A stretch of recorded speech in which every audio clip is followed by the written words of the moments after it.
ESPN welcomes you to the following presentation of the XFL.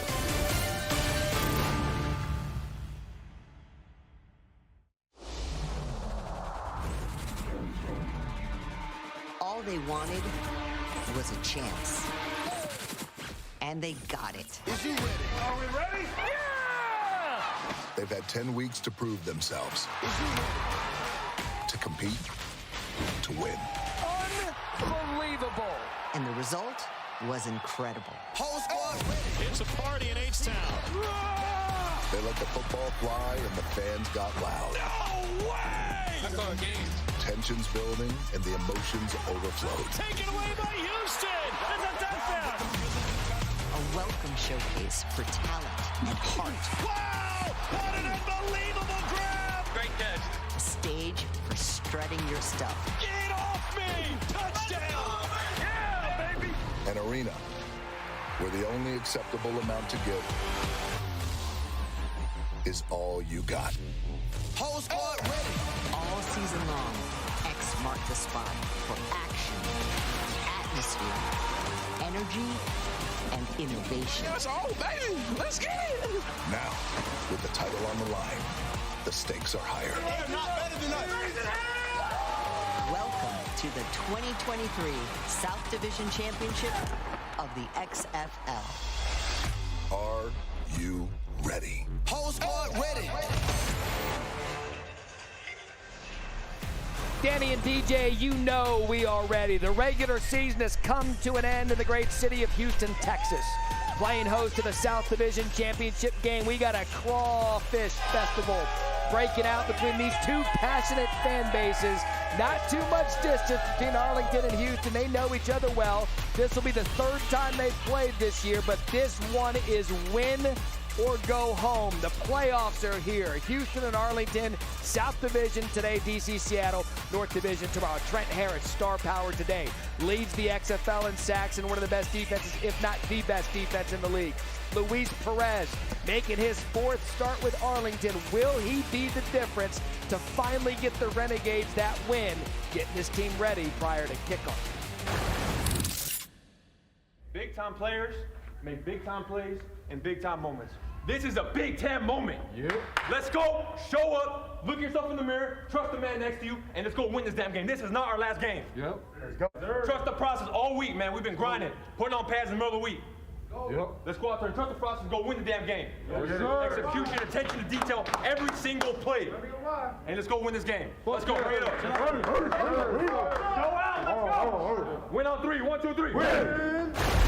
Will third time be the challenge for Arlington? Alongside Joey Galloway, who's back, I'm Matt Berry. So happy to be a part of this playoff broadcast with you today. For Luis Perez and Arlington to get this done, they're going to have to go against a Houston defense who, no surprise, led by Wade Phillips, a defensive guy, one of the best defenses in this league. And defensive coordinator Brian Stewart, they put together the best defense in the XFL. When you look at all the stats, any category you look at, they're either 1 or 2 in every single one of them, including 5 defensive touchdowns, which leads the XFL. You see the sacks that we get after quarterback. You already mentioned Trent Harris. They will be coming after Perez. It is a fun defense to watch. Brian Stewart, the defensive coordinator, but the head coach, Wade Phillips, is in charge of this saying, who's with Tiffany. Coach Phillips, you are no stranger to beating an opponent 3 times in the same season. You did it as the head coach of the Dallas Cowboys against the Eagles. How will you try to do that today as the Roughnecks head coach against the Renegades? Well, it's hard to do. It really is.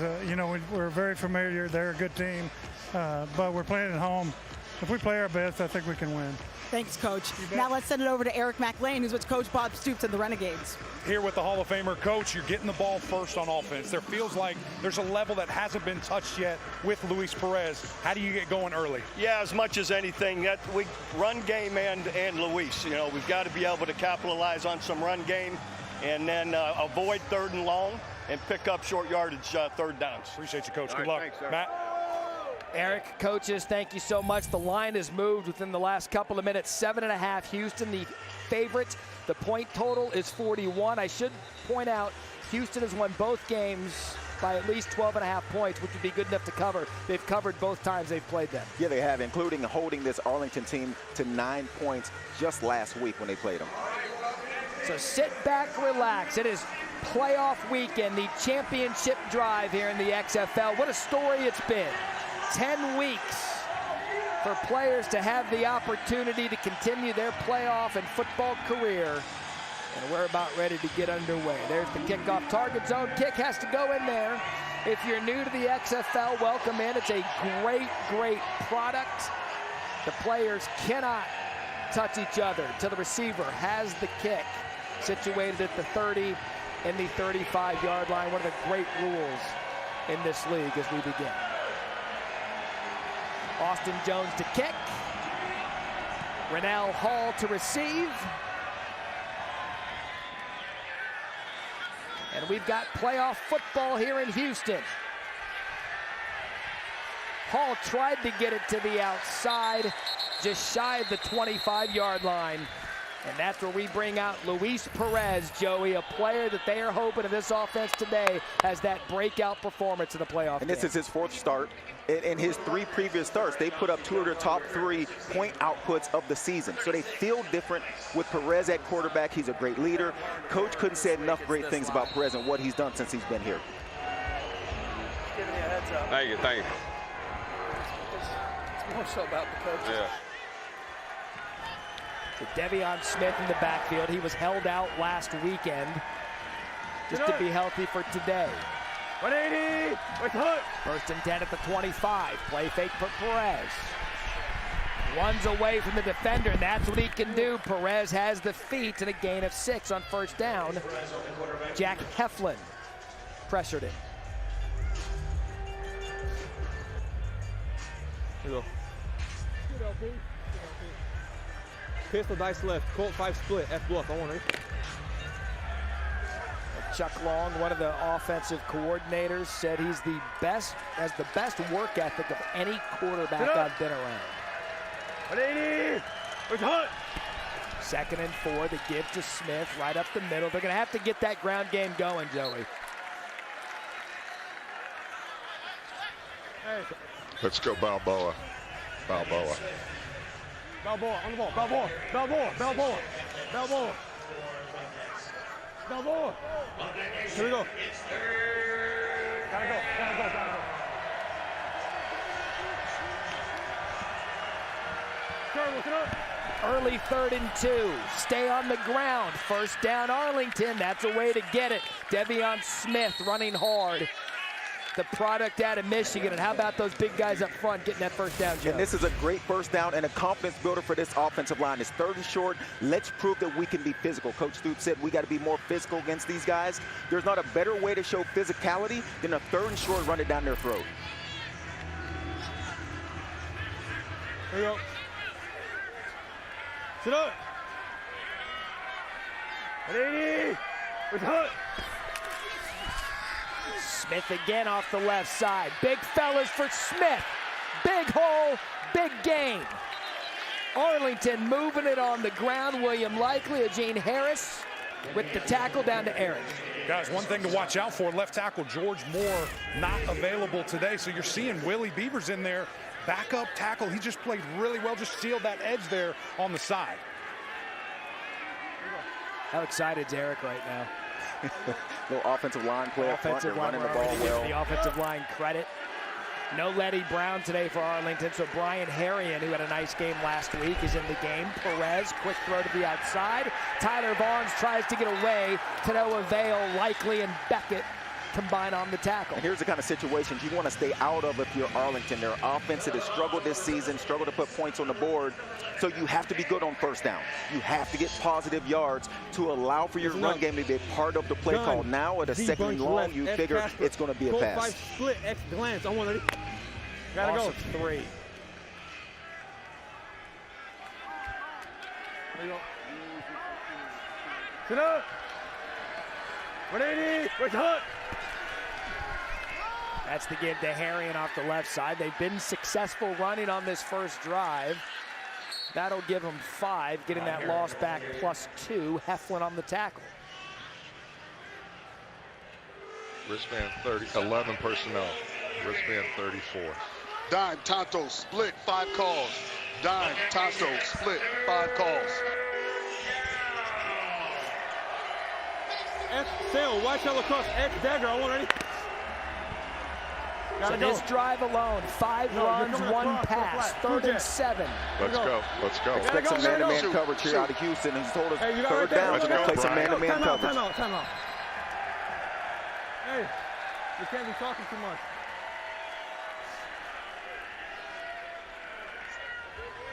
Two man, they were going 2 man. And we should go empty.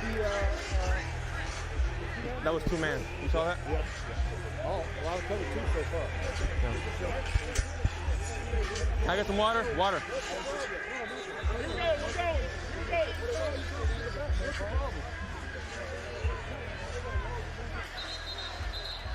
You're talking about Stoops pregame. And even this week, he's like, you know, we're too fond of hurting ourselves. That's it. Defense coordinator Brian Stewart told us 3rd downs, they're going 2 man. They came out in 2 man. It caused Perez to take a look and call a timeout. Let's go on turbo, okay? 2-jet nudge on turbo, ready? Said they were going to change things up defensively to perhaps give Perez a different look. As Joey noted, it worked. Look at JP. 3rd and 8. Turbo, sit up.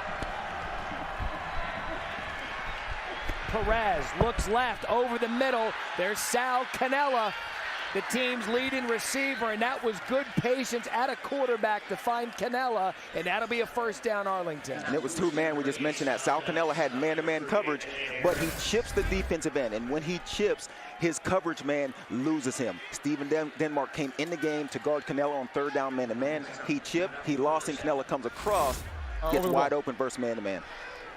Cannella, a fascinating story. I'll get into him in just a bit. And his love of something other than football. But first things first. 1st and 10. Perez takes a shot to the right. Good throw. Ruled incomplete. Intended for Vaughn. Riley Tejada on the coverage. I like the aggressive mindset from Arlington here. We know they're pretty good on defense. We know this offense has struggled. Be aggressive early in this game. They've been beat twice by this Houston team. The only way to win this game is come out, be aggressive on offense, and play good defense. And early on this first drive, this is a terrific first drive. If you're Arlington, they have to pay it off and get points. And y'all take that one step further, not necessarily field goal points. They got to get in the end zone. That has been their bugaboo. A quick pop pass to Caleb Van Der Esch. Van Der Esch trying to get outside, and we've already seen the creativity out of John Hayes and Chuck Long, brought down by Emmanuel Ellerby. Wristband 59. Wristband 59. Quad in the huddle. Quad. Hurry up. Listen up. Hey, listen up. Hey, dummy Daytona. Hey, gun tempting right tight. 83. Maestro, FL. Dummy Daytona. Turbo. Ready? Gotta go. Maestro. Gotta go. Daytona. Sit up. Turbo. Sit up. 3rd and 3. Perez tries to sneak out. Keeps his eyes downfield. End zone. Touchdown, Arlington. No flag. Javonte Payton. And how about that for the Renegades to get this playoff game started? And you ask, how can Arlington pull off this win after losing twice to Houston in this season? Well, that's how. Be aggressive on the offensive side, and your quarterback, Perez, making plays.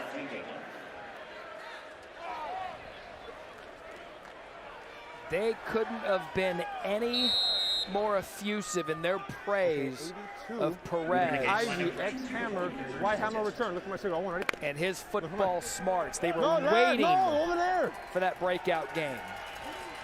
Remember, in the XFL, we don't kick extra points. Here we go. Sit up. We get 1, 2, or 3. They're going to go for 2. Here we go. 180. Wait, hunt. 4 receivers top of the screen. Louise is going to go to the left. It's tipped and incomplete. So the extra points, no good. Perez 4 of 5, 28 yards. And that touchdown, what a start for the Renegades. And Arlington goes 10 plays, 75 yards. Perez stays alive, and now Arlington has the lead. We are off and running in Houston. Can Arlington finally get Houston the first time this season? It's early, but Arlington making a statement, up 6-0.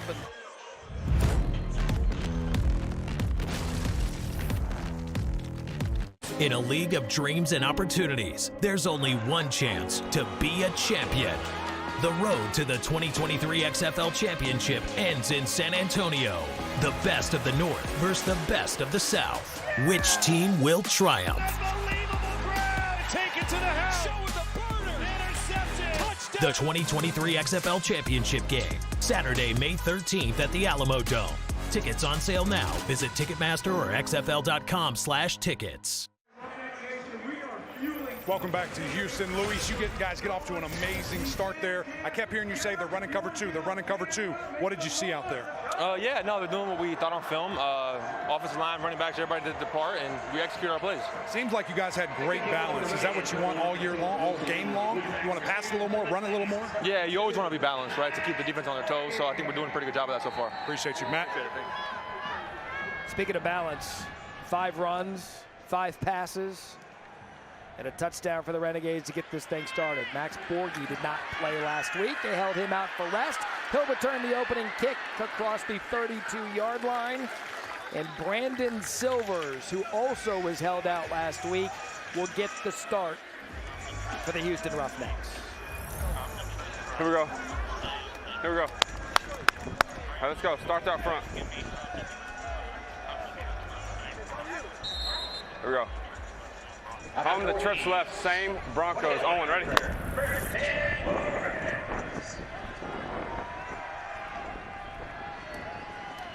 They employ what they call the Mike Leach offense. Go! Hunt! Borghi situated to his left. It's going to be Borghi. Makes the first man miss on first down. Tries to cut it back, and that was a good individual effort. And a pickup of 5. Left hap. Trips left hap. Red F adjust, Z snag. Red F adjust, Z snag. F adjust, on one, ready? Hap motion.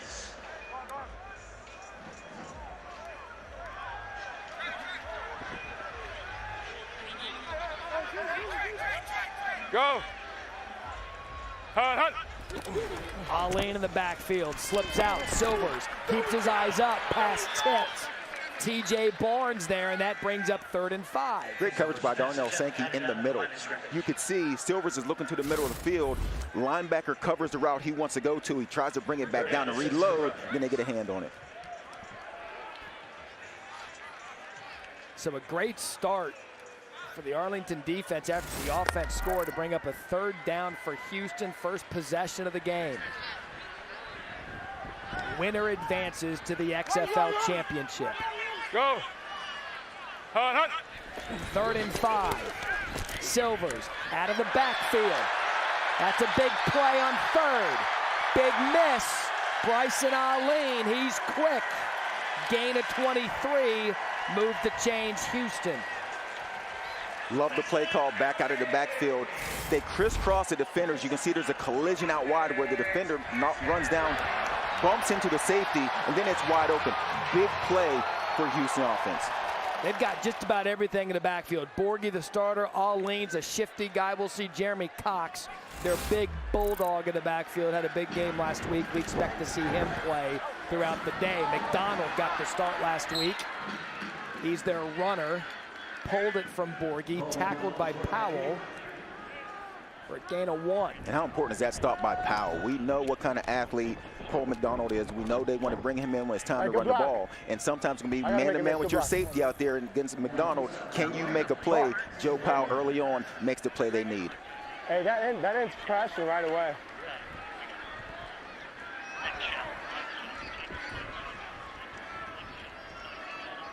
Here we go. Here we go. Go! Hunt! Silvers back in the game. Silvers downfield. Good back shoulder catch. Tavon Salter. Well, they ruled it incomplete.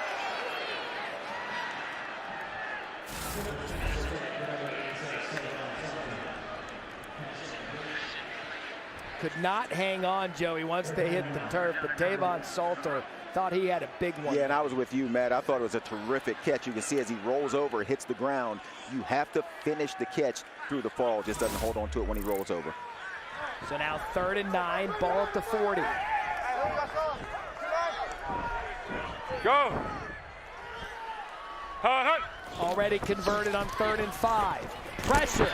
Silvers gets out of the pocket. He's brought down just short of the first down. Bruce Hector tripped him up.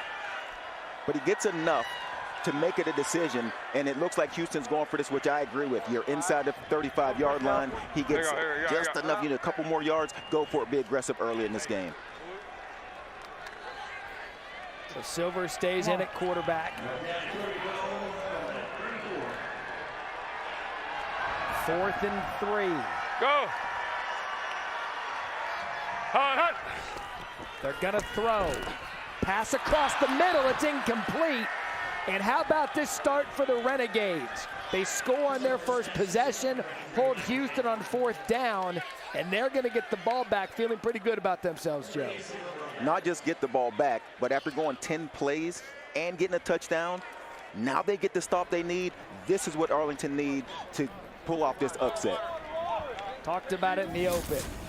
How do you get that first win against the team you haven't beat? The recipe is starting right now for the Renegades.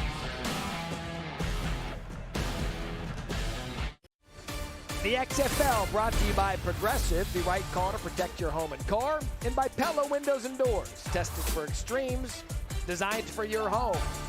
2 legends head coaching these teams. Bob Stoops scores the national championship in Oklahoma. Wade Phillips, the Super Bowl with the Denver Broncos, is their defensive coordinator. Or Josh Heupel was the quarterback for Bob Stoops, and when they won that national championship, now the head coach of Tennessee. Wade Phillips coached so many Hall of Famers in his career, one of them DeMarcus Ware, that you saw as a part of the NFL draft coverage, announcing picks for the Denver Broncos. Also coached DeMarcus when he was the head coach of the Dallas Cowboys. First down for the Renegades. They used the running game big on their first drive. That was Smith for a gain of 1. You mentioned Davion Smith didn't play last week, had the ankle injury. You asked coaches, is he healthy? Is he 100%? Are you concerned whatsoever? And John Hay said, no, not at all. We're going to give him the football. You can see early on, they're leaning on Davion Smith. Joe, he had mentioned in the game last week he could have gone, but in this situation, when you know you're in, you've got the same opponent. Hey, right here, gotta go. Right here. Only one. Turn, motion up. Perez gets the playoff. Communication issues as Arlington scrambles out of the pocket. What a grab.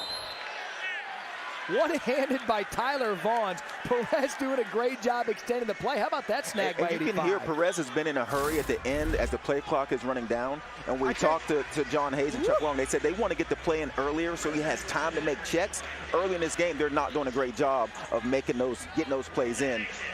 He made it look so nonchalant. Tyler Vaughn just reaches out with the one hand. He's 6'2", pulls it in. I wasn't sure he pulled it in. You seem to be pretty sure it's a heck of a catch. No chance Galloway's got that in his game. As Devion Smith on 3rd and 2, brought down by Emmanuel Ellerby.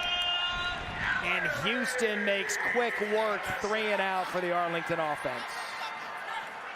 Got a defense that leads the XFL in tackles for loss.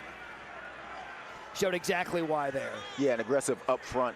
A lot of guys in the backfield, nowhere for the running back to go. Ellerby is another player that didn't play last week, who's healthy, and you can see him. He leads his team in tackles. You can see he's ready to go. Marquette King to punt to William Likely.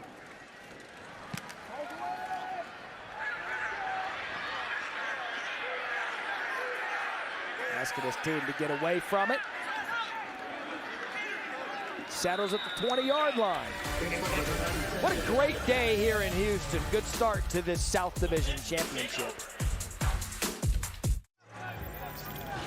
Welcome back to Arlington, where the Renegades lead at 6-0. I'm standing here with Roughnecks linebacker Emmanuel Ellerby. Your sack came at the right time. Arlington was gaining some momentum. What did that do for this defense? I mean, we just take it one play at a time, right? So we don't get too high, too low. Coach Wade always talks about being even kill, so that was like an opportunity to be able to be even kill. I got up big, but this is a game. It's a long game, right? It's 4 quarters of it. Nobody's going to win the game in the first 60 minutes. I mean, the first 15 minutes, it's a 60-minute game, and plus whatever extra time we have. So for us, it was just kind of like staying the course, staying on the ship, calming down, relaxing, doing what we can do best, and playing our football. Thanks, Emmanuel. No problem. Matt? Tiffany, thank you. Houston afforded the right to host this playoff game. Best record in the South, 4-1 at home this season. They start with the ball at the 20. Cole McDonald back at quarterback. First time we've seen Jeremy Cox in the game, who had a big one last week. McDonald, the play fake, leads Cedric Byrd too much, and it falls incomplete. If you listen to Ellerby, Matt, this is when the game actually starts.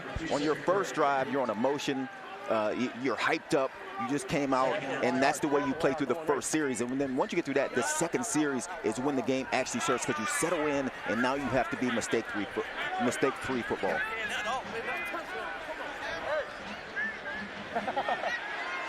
Go! All right. Houston thinks their two-quarterback system an advantage for them. You saw Silvers over at the sidelines. He started. Cole McDonald played well last week. That was Max Borghi, and a gain of 4 brought down by Will Hill. We talked about Houston's defense. Arlington pretty good defensively also. Tight. Blue X wall Z out. Where's Shad? No, I'm good. That was big right there for you. I just seen that guy coming. I knew we had. So Silvers comes back in 3rd and 6. Here we go. Go. Hut. Gets it off in time to Byrd, and that'll be right at the change. They're going to move it first down gain at 6. Trayvon LeBlanc brings him down.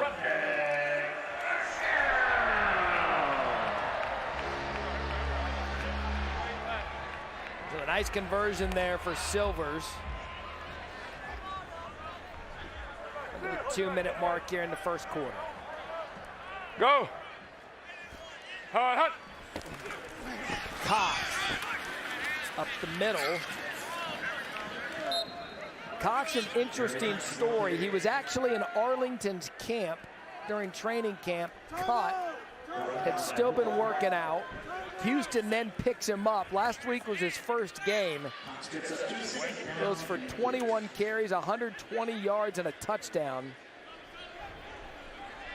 A.J. Smith told us of the running back out of Old Dominion, quote, I've been waiting for a guy like Jeremy Cox on this roster.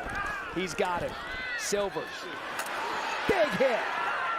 Arlene popped by Will Hill out of Florida.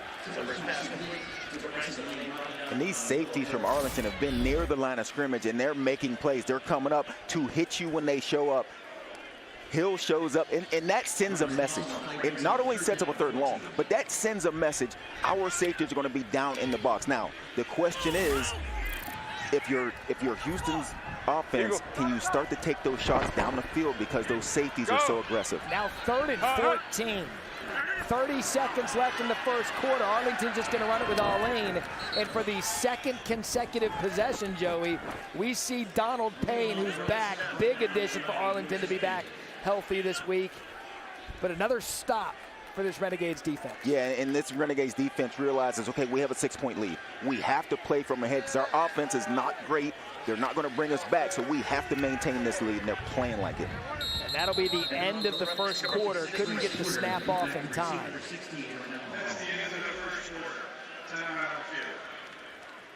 So what a start here in the South Division Championship. Winner plays for the XFL Championship. Luis Perez comes in, leads Arlington to a touchdown, and right now they hold a 6-0 lead over the favored Houston Roughnecks here on ESPN. 1 second. Great story prior to tonight's game. NASA astronaut Captain Victor Glover was honored by presenting the official game ball. Victor, alongside his 4 crew members, are going to be the first humans to fly aboard the Orion spacecraft and the first to go into deep space in 50 years. Sitting next to our chairwoman and owner, Danny Garcia. Jerry Cardinal there to the left, another league owner. Deep space, is that like outer space, Joey? That's like Star Trek type stuff. That's true. Yeah. That guy might be the smartest man in the building. Would you go, is the question. Would I go? No. Not a chance. No way. All right, so before we left, Houston actually called a timeout with 1 second left in the first quarter because they wanted to punt with the wind. So we're not in the second quarter yet. We are still in the first. That's how Joey adds yardage to his drives. Go with the wind. It showed you how windy it is in here that you would burn a timeout just to punt with the wind. It is a really windy day here in Houston. So the repunt. Will they take advantage? Rennell Hall pushed back to inside his 20. So the answer to that is yes. Hall across the 30. Makes a few men miss. Can he get to the sideline? Hall, what a block. And Rennell Hall, as a flag comes in late. It was a punt of 52 and a return of 25. Yeah, that was a great block a few years ago. Now it's a penalty. It was Javante Payton. Number 3 of the receiving. 3? Go from, yeah, it was ahead of the run, so we're going to go from West's spot. Blindside block. Okay. Personal foul. Illegal blindside block, receiving team number 3. 15-yard penalty from the end of the run. It's 1st and 10. Chris Coit. That's the end of the first quarter. Our referee, that is the end of the first quarter, but we are going to stay here, and I'm going to bring in our VP of officiating, Dean Blandino, for the first time, who's been so great throughout the season. Dean, Joey kind of hit on it there. He said something interesting. He goes, a couple years ago, that hit is legal, but walk us through why that was flagged. Great point. That was a legal play several years ago, but it was changed. That's a blindside block. That's that blow-up block when you're going against the grain and that defender really can't protect himself. So now that's a foul. But Matt, I can't believe you didn't call out Lee Majors in the box with Danny and Jerry. And come on, the $6 million man, you got to give him a shout out. You know, we were talking about that during the commercial break. I'm like, do I want to steal an astronaut's thunder for Lee Majors, a $6 million man? That's why I'm glad you did it for me. You know, just a little shout out. Don't steal the thunder, just a little bit. I mean, my man's going to deep outer space. That is impressive. Dean's going to be with us throughout the afternoon. First down for Arlington. And that's Devion Smith. How about that? Keeps his legs turning for a gain of 9.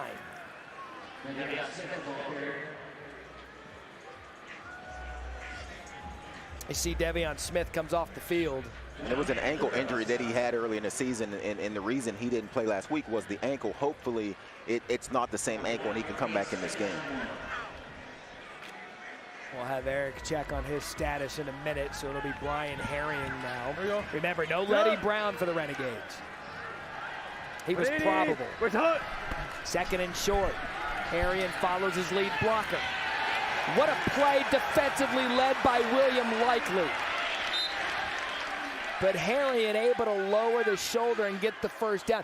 Joey Likely was able to stand him up, but Herring kept the legs moving to get the hard yardage. Yeah, and again, you're seeing these defensive backs playing near the line of scrimmage. Eventually, whether it's Houston, whether it's Arlington, they're going to start taking these shots down the field because these defensive backs are making these kind of plays. Offensively, you say, okay, you want to make a play at the line of scrimmage, we're going to take you deep. Intended to Khalif Bryce, who's injured for the Roughnecks. Don't miss the 2023 NFL North Division Championship game tomorrow, 3 p.m. Eastern, ESPN. As the DC Defenders host the Seattle Sea Dragons. Trip to the championship game in San Antonio on the line. Game also available at ESPN Deportes at ESPN Plus. Championship game May 13th in San Antonio at the Alamo Dome. I love this game right here. Seattle and DC. Yeah, it's going to be exciting, and I think people would think that those maybe the best two teams in the league. Maybe you throw St. Louis in there. Anthony Beck did a great job with St. Louis and that team. They didn't get in the playoffs, but they had a great season. But I think when you look at those other two teams, DC and Seattle, you would consider one of those teams being the favorite. So Herring was able to get the first down. Still in the backfield, Perez takes a shot downfield with the wind, has Payton wide open. How about Arlington? 58 yards, and the Renegades making a statement here on the road. I was just wondering when they would take their shot. Likely, you just saw him made a play at the line of scrimmage, and then you also seen him get beat deep. Offensively, you see those safeties, those corners making plays at the line of scrimmage, go deep.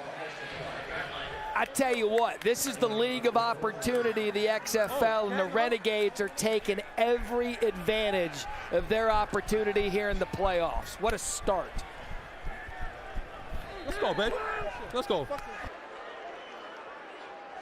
Kelly Bryant in for the two-point conversion. Yeah. Here we go. Turbo, say hi. Vaughn's motions in the backfield. Harrion end around. Peyton, who just scored. I'm telling you what.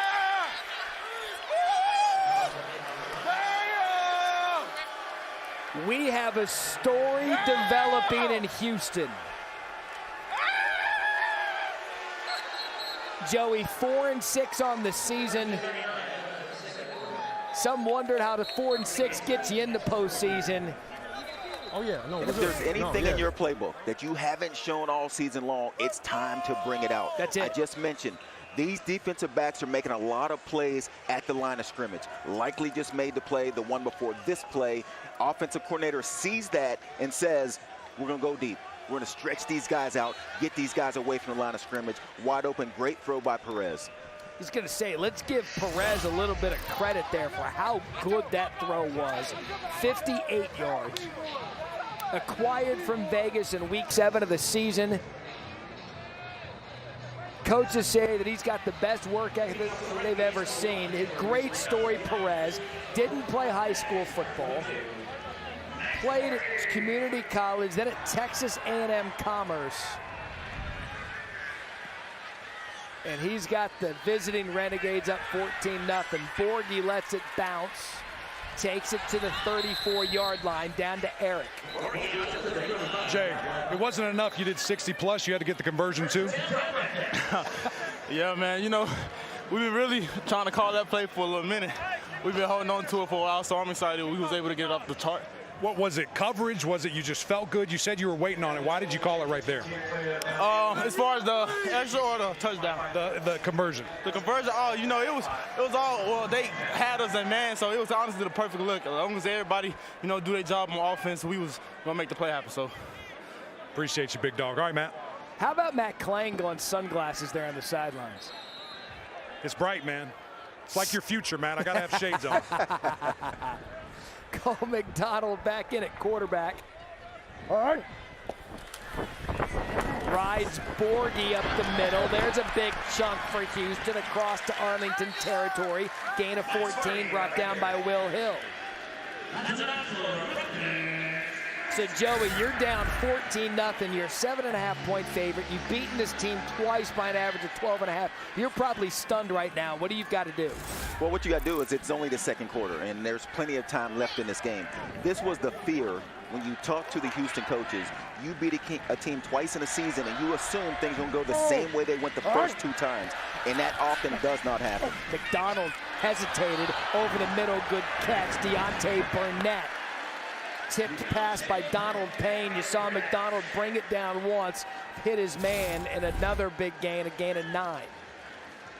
And A.J. Smith told us that McDonald can run all the plays in the playbook. There are certain plays that are just for him, but he can run them all, and Silvers can only run the plays that Silvers can run. So they're splitting up these plays by which quarterback they have in the game. A.J. Smith told us this week he loved the reps he got out of McDonald last week, but that one way over Tavon Salter's head. I like to think, though, it was second and short.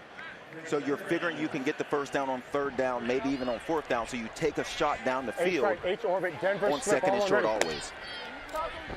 Especially with big Jeremy Cox in the backfield.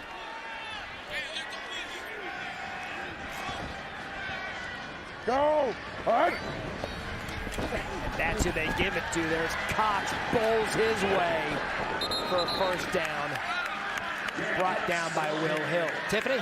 Hey guys, what this Arlington defense is showing Houston is a lot of cover 4, cover 2, cover 1. The only difference is they're doing a better job this time around of mixing things up. So wide receivers coach Peyton Barty told me that we've got to get out of our own way, throw it when we need to throw it, run it when we need to run it. It's as simple as that. Tiffany, thank you. That is why that old adage, it's tough to beat a team 3 times.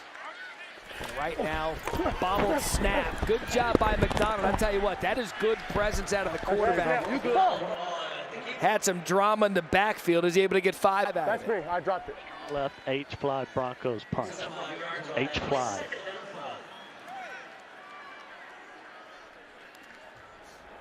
Let's go, let's go. Go! Second and 5. That's Aline. Aline, tell you what, he's quick. And that'll be enough for a first down, brought down by Powell after a gain of 5. For those of you who would like to watch the Skycast of tonight's game with Skycam as the primary angle, plus replays from the main broadcast, that version is available right now on ESPN+. Do they get our voices when they go watch it on ESPN+? No, remember we did a mega cast for a playoff, and they said we were talking to Well, then I would say don't go to ESPN+. Go! Joey, consummate company guy. Play fake, McDonald, quick shot to the right side. Good execution, Travell Harris. Spotted just shy, gain of 9. That's the second play on this drive that they've tried to get the running back out the backfield. The first one overthrown, that one right on the money. And it's clear A.J. Smith has seen something with McDonald. He's been in this entire drive, Joe. H-block.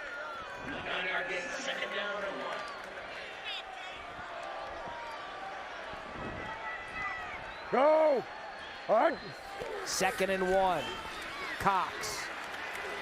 He's basically had to stutter step his way to a few for the first down. Cole McDonald brings an athletic aspect to this offense. In the 2020 NFL Draft, he was the fastest quarterback at 4.58 and had the highest vertical jump at 35 inches. He's a tremendous athlete, and that's why they like keeping him in the game. He's like having a blocker because the defensive end and the linebackers have to respect his ability to hang on to the ball as he's faking it to the running back. So it makes them hesitate a step and opens up that running. He's big. We were down there pregame, and you look at him, he's like, that's a big kid out there. Go! There's a flag on the play. Looks as if they didn't get the snap off in time. 5-yard penalty, still first down. Joey, all penalties drive coaches nuts, but I'd say delay games. Y on, H flat, blue F wheel, X wall. Strong left, Y on tight, H flat, blue F wheel, X wall. The delay a game has to drive them nuts. Let's go, baby. Yep. Go! Borghi out of the backfield. McDonald turned his eyes that way. He's going to pull it down. Now throw. That's what Cole McDonald can do. Salter the catch. Brought down by Powell. Gain of 11. And I think McDonald realized he missed Deontay Burnett wide open in the middle of the field. Sees him, doesn't cut it loose, but he's a good enough athlete to still stay alive. You'll see Burnett come across the field. Wide open, still has a touchdown, but McDonald, because he's such a good athlete, can still stay alive and make a play. So now 2nd and 4. McDonald gonna keep it. McDonald lowers his shoulder, brings it to the 1. Powell's been active in a gain of 5 at the 10th play of this drive. You mentioned the size of McDonald. You can see he's tough to bring down. He's a big quarterback. He's stout. We sat there and we talked about it when we're on the field before the game. Surprisingly thick. And you can see how thick he is, and he's tough to bring down. It's close here. So 1st and goal. Go! Houston tries to answer. Arlington stands up. And a good stop by that defensive front. 2nd and goal. Stopped by a host of Renegades. Arlington said they want to be more physical. These are the kind of plays you get to prove that physicality. You're trying to run it between the tackles to get 1 yard. Who's the tougher team? Darnell Sankey was the tougher player there. Cox remains in the backfield. 2nd and goal. Cox again. Cox, touchdown.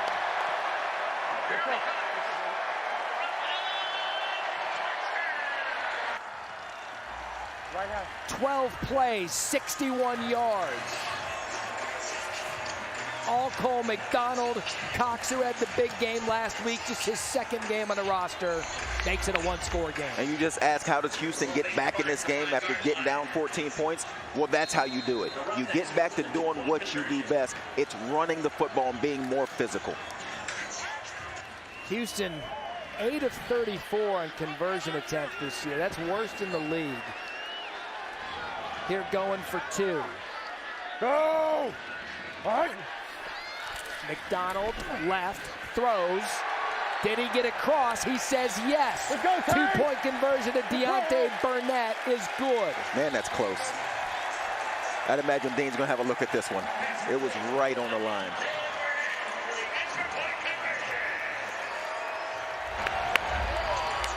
So for now it stands, and what an answer by the home team.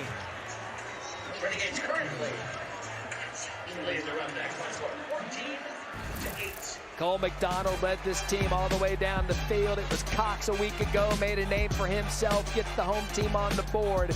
And then Burnett. You said it was close, Joe. Here it is, ball across, barely. It stands 14-8. We got a good one here, South Division Championship in Houston. Ben DiNucci and the Sea Dragons. Why not Ben DiNucci? Abram Smith and the Defenders. Take it over tonight. The North Division Championship tomorrow on ESPN. All for a chance at the championship game Saturday, May 13th on ABC.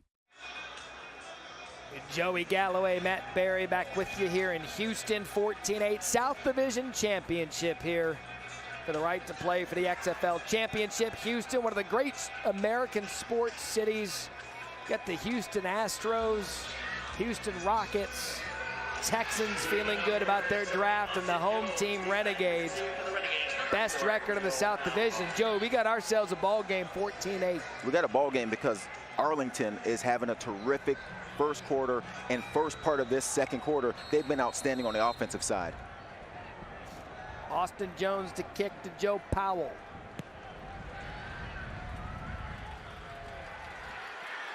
Lets it bounce. There's the flag. We show you that kick box for a reason. And that, Joe, one thing I love about this league. It doesn't matter. Okay. Yeah, no, Okay. that's it. Yeah, the ball didn't stay past the 20, so we're going to be. All right. So it's just illegally kicking. Illegally kicking team. The ball did not remain beyond the 20-yard line. The ball will be spotted 15 yards from the kick. It's 1st and 10. Dean Blandino, kicking is a premium in this league. If we're just getting some first-time playoff viewers, explain the kickoff rule.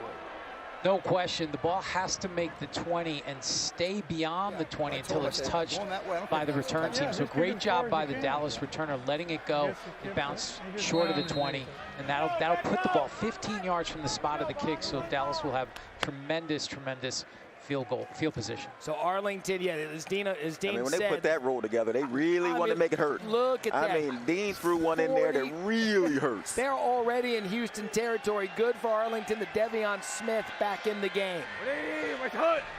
Can Perez take advantage? Quick fake, quick screen. Houston read it. Great defense.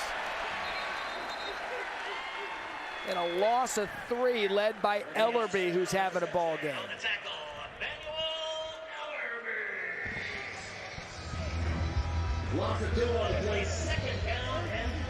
Look at that. Arlington, this is the second game scoring 14 points in the first half. Did so against Houston in week 2. Ellerby active, 5 tackles, 2 tackles for loss. It's Harrion following the blockers. Good cut by Harrion. What a run. Caleb Vander Esch sprung that for 17. And Harrion's been effective. I mean, how great does John Hayes and Chuck Long feel calling these plays right now? First down, they get stopped for no gain, but they still have the confidence to go back to the run game on 2nd and long because the offensive line up front is doing an outstanding job offensively right now for Arlington. We haven't seen them click this well all season long. Joey, isn't that just it? It was confidence. Bob Stoops said that. If we can just not shoot ourselves in the foot, we can gain some confidence and play. Perez has confidence, shoots it over the middle to Lawan Winningham, and Perez continues to deal, gain of 15. I think Perez is 8 of 9 right now and already over 100 yards, has 2 touchdowns. I don't know that Perez could play any better than he's playing. When you talked about bringing him in, and this is his 4th start, he looks like a guy that is now very comfortable in this offense. I mean, that's as big a throw as you're going to get on a Jane A. Harris, who leads the league in interceptions. Yes.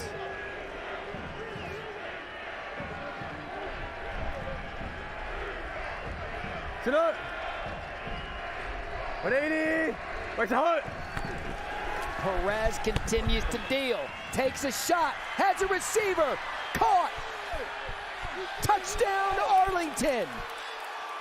Brandon Arcanada. And what do we have happening in Houston?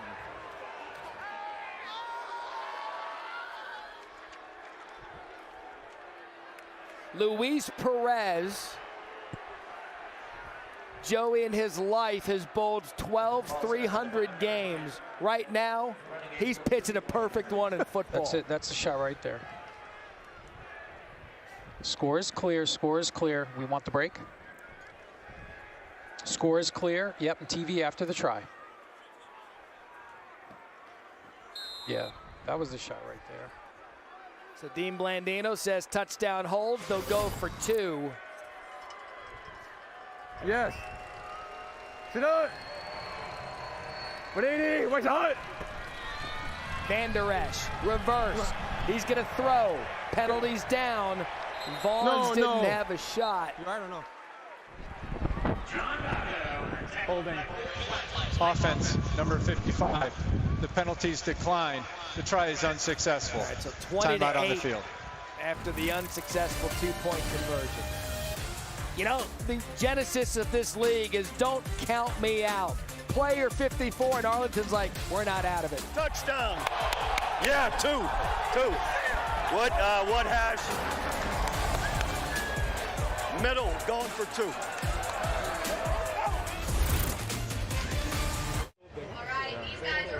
The difference of Luis Perez since coming over. 9 of 10, 121 yards and 3 touchdowns, 7 different targets, but here's the number I want you to listen to. This is the first game with more than 2 offensive touchdowns for the Renegades all season, Joey. And you can see that 14.6 points per game is the worst in the XFL. Their offense has struggled, but they've been different with the Luis Perez here, and you can see it in this game playing with a tremendous amount of confidence. Joey, they only had 5 touchdowns on the season coming in. They have 3 tonight.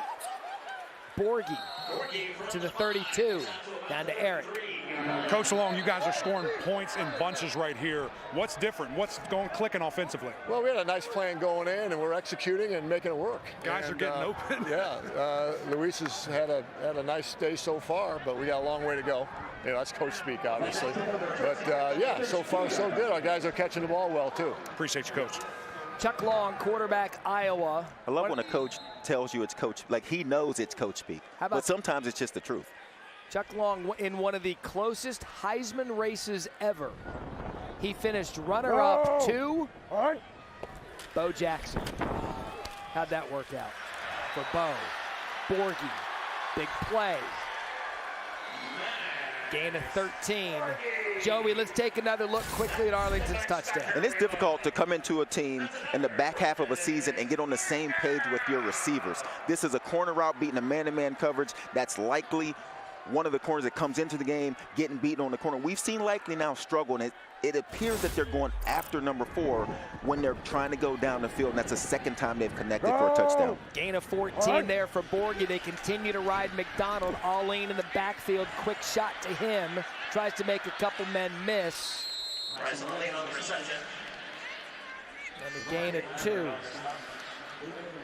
If this is the kickoff to playoff weekend in the XFL, and this is how we're getting you started, then I bet the North Division game will be just as good. 3 p.m. Eastern, Seattle and DC tomorrow. ESPN Deportes, ESPN Plus, megacast coverage, all kinds of fun as we look to crown a champion, the rebirth of the XFL. And Matt, you mentioned Chuck Long playing at Iowa. Played with Bob Stoops, one of the Hayes brothers. I know. These guys have known each other forever. They played together at Iowa. And now, all these years later, still friends, still coaching together, still in football. Really has been a family affair for the Stoopses at Iowa. Chuck Long, you mentioned him. I mean, he was a hell of a quarterback in college football. And here they are together. Go! Calling ball plays up 20-8. McDonald going to take a shot. Had Burnett overthrows him 4th down. What position do you think Coach Stoops played? He was a defensive back. He was a corner. Scrappy fella. You just get that out of him, too. Why does he have to be scrappy? Because he is. That's my answer. That's as scientific as I get with that. He was that guy in practice he hated to practice against because he was going full go all the time. I think we'd have went at him. So Joe Powell bobbles it at his 10, able to fall on it. That is exactly an example of the ball bouncing your way. And early on, Joey, Luis Perez, 9 of 10, 121 and 3 touchdowns. And he looks like he is definitely on the same page with his receivers. We talked to the offensive coordinators. How do you get a rhythm with your receivers? You come in the back half of the season, guys are worn out, guys are tired. They don't want to stay out later and get extra routes in. Coach Sorta said run the tops of the routes. They've done extra work, and you can tell it's paying off in this game. They look great through the first quarter and part of the second quarter. You're giving Perez all the credit. They tried to call a timeout. Breaking the huddle with 12 players, offense, 5-yard penalty, first down. So not a good start to this drive. And Joey, this is something to keep an eye on because what did Stoops say? We're fond of kicking ourselves. They've got a 20-8 lead right now. They are in control. All the momentum. That's it. Offense looks great. You do not want to make a mistake inside your own 10-yard line. We mentioned this Houston defense leads the XFL with 5 defensive touchdowns. You can't let them flip the momentum. 180, right on. That's Smith, and that is a good job getting some clearance from your own end zone. Yeah, Smith stopped by number 11, Devontae. And a gain of 6. Tavante Beckett, one of those Houston players who likes to score touchdowns defensively, had a pick 6 a week ago in this game. And that'll take us to the 2-minute warning. Actually, they're going to call a timeout. Houston's going to call a timeout. So, Joe, you had heard me mention a second ago about how Perez is playing nearly a perfect football game. Yep. Well, he's done perfect in bowling numerous times. 12 perfect games, 300s in bowling. And I really wish I was a better bowler. This is impressive to me when they spin the ball and it looks like it's going to go in the gutter and it just comes right back in. How about that? Just spinning it.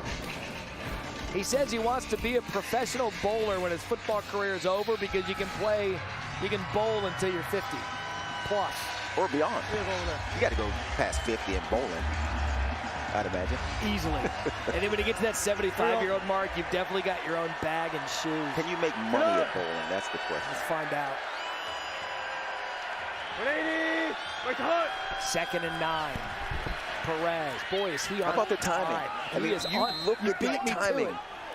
This is his 4th start. That's how good this is.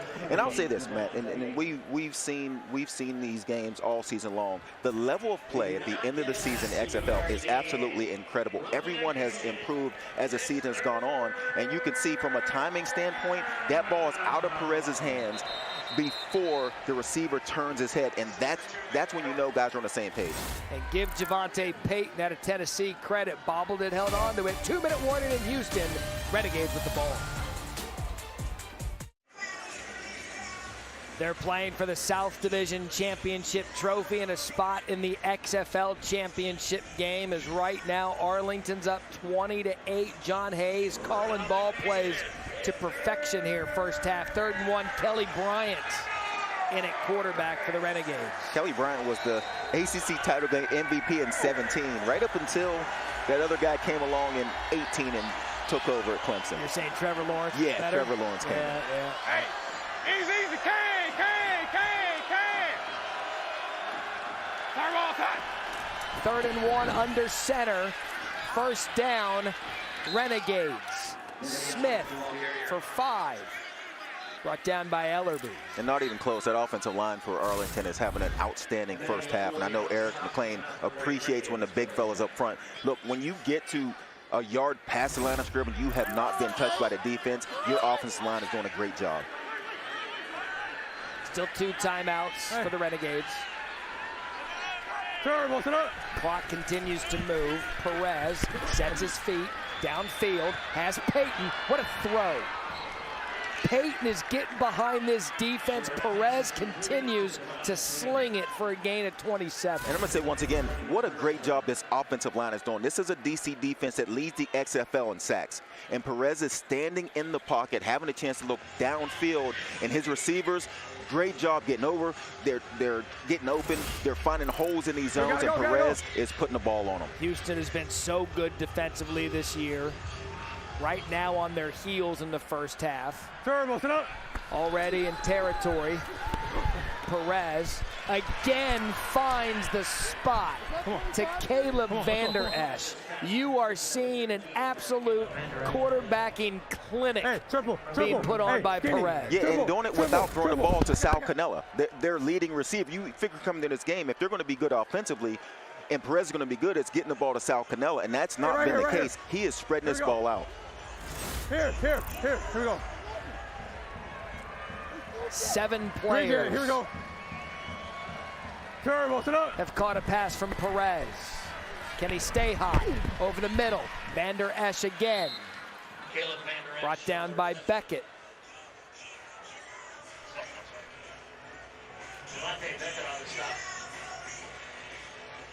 Be ready for a saw. Be ready for a saw. Gotta go. Pick up on 6 second down. Here we go. Here we go. Gotta go. Hey. Arlington's wasting time here. Dude, Clock here we at go. 30. Terrible. 2 timeouts left. Try to take a shot at the end zone. Perez back shoulder, incomplete. Intended for Winningham.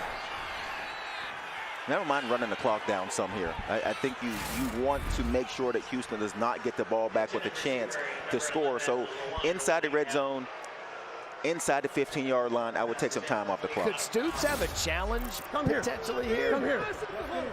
Hey. Looked like Winningham was held by Jane A. Harris. Come on. They're going to use a timeout. They've got 2. Hey, you got to let me call. Hey, I thought you were skinny. I gave you skinny. You didn't see skinny? You called all good. Yeah, I gave you skinny. You didn't see it? It's okay. Before what? Yeah. Okay. Yes. No, I can. But the problem is, I'm calling. I don't know where I'm going when I'm not. Like, so I got to make sure. Correction, timeout. Hey, can we go trio south F jerk?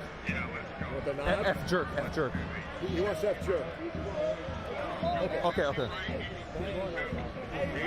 Go X naught. Oh, X naught. Okay, perfect. Hey, listen up. Come here. Hey, who's the H? Who's the H? We don't have Speedy, so who's the H? We don't have Speedy, so who's the H? Okay. Come on. Cadence. Huddle. We got time. There is no debate about who is in charge of this offense right now. Why are you in? Go.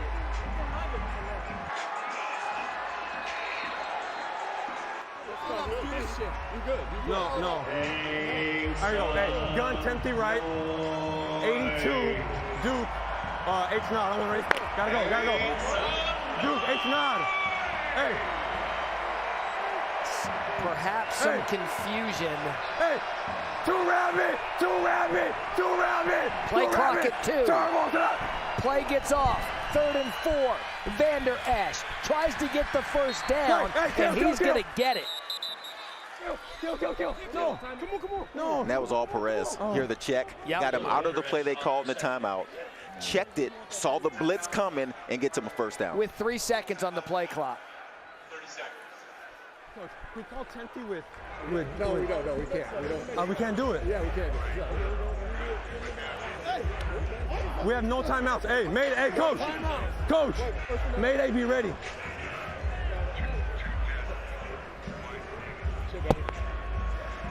It is fitting a player who's bounced around so many spring football leagues. It's okay. I'm going to give Sal a swirl. Hey, you said Hulk? Hulk right. No, I might give you a swirl. To make the most of his trade. Be ready for a swirl route. Go, you have to inside release. Hey, we completed. Hey, listen up. We got a spike. Come here, come here. Hey, Listen to me now. Listen to me now. Listen to me now. If the ball is caught inbounds, we have to run lateral out of bounds. We have time to spike it unless you refuse. Okay, yeah. We got a first down. We can spike it. Okay, here we go. Hey, listen up. Gun Hulk right. 2 jets. Duke, Weiss, skinny. On 1, ready? Look for my signals. Flat until I tell you. What access. This is incredible. Hey. Absolutely incredible. Bounce. First and goal. Bounce. Turbo tonight. Perez, and this story continues to the end zone, incomplete. Intended for Vander Esch. Clock stops. Second and goal. He almost squeezed this in. A really tight window between a few guys. This is a quarterback playing with a lot of confidence. You try to make this throw, that is a lot of confidence in your ability, and it almost got through. Son, your arms writing checks, your body can't cash. That is incorrect, though, with what he's done in this first half. Armor. Play clock at 2. Penalty flag. I'm checking the play. Penalty flag on the play. Illegal snap. Offense, number 64. 5-yard penalty. Still second down. So an illegal snap moves them back. Hey. And I think now you got to be thinking we just have to come away with points. There you go. Don't try to get too cute. Make sure we get points going into the locker room at halftime. Look at my signal. Out of timeouts. Have to be mindful if you catch one in bounds to get and spike the clock, to have an opportunity, spike the ball rather, to get a field goal before the time runs out. Second and goal. Pressure comes. Perez to the end zone. Intended for Winningham, falls incomplete. Field goal. You could tell Perez was thinking, don't take any chances here. Yeah. He threw the ball away. Let's get a field goal out of this. Let's make sure we get points. You got 9 seconds. It's third down. That lets you know they're trying to be safe. They don't want to make any mistakes. A lot of teams would run one more play here, take one more shot at the end zone, but I think the way they played in this first half, they just want to make sure they get points to keep the momentum going in. 31-yard attempt for Taylor Russolino, second best in the league. It makes, and he does good to make it 23-8, 5 seconds left here in the second. The 2023 XFL Championship game, Saturday, May 13th, 8 p.m. Eastern on ABC. It's being played in the Alamo Dome in San Antonio. Tickets available starting at $25. Visit xfl.com/tickets. I mean, who didn't expect this out of the Arlington offense? They've been saving it all for this moment. I mean, I could take inside our production meeting this morning. I believe I said they were going to score some points in the first half. And the struggles they've had, Joey, look, again, they scored 5 touchdowns the entire season. They're the worst offense in the XFL, right up until this game. Yet here they are. What have we talked about with this league? League of opportunity. Listen, you know you're going to play the whole game, so let's go. I know. No, I got you. And at 4-6, people are wondering, how's this happening? Well, Arlington's like, you know what? Hell with it. We got an opportunity to play postseason football, and we're going to make the most of it. And they have here in the first half, up 23-8. Borghi lets it go into his end zone. You know what? Is that the first touchback you and I have called all year? I mean, wind at his back, I think it might be.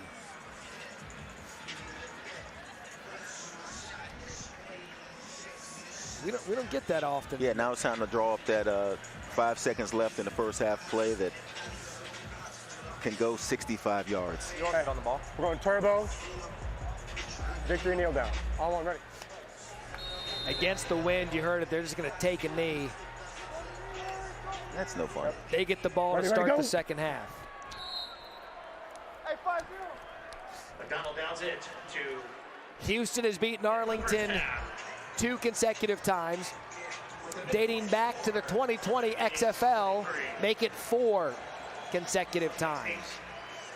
but right now, Arlington is playing their game of the season, and what a time to do it. 23-8, the halftime score here in the South Division Championship.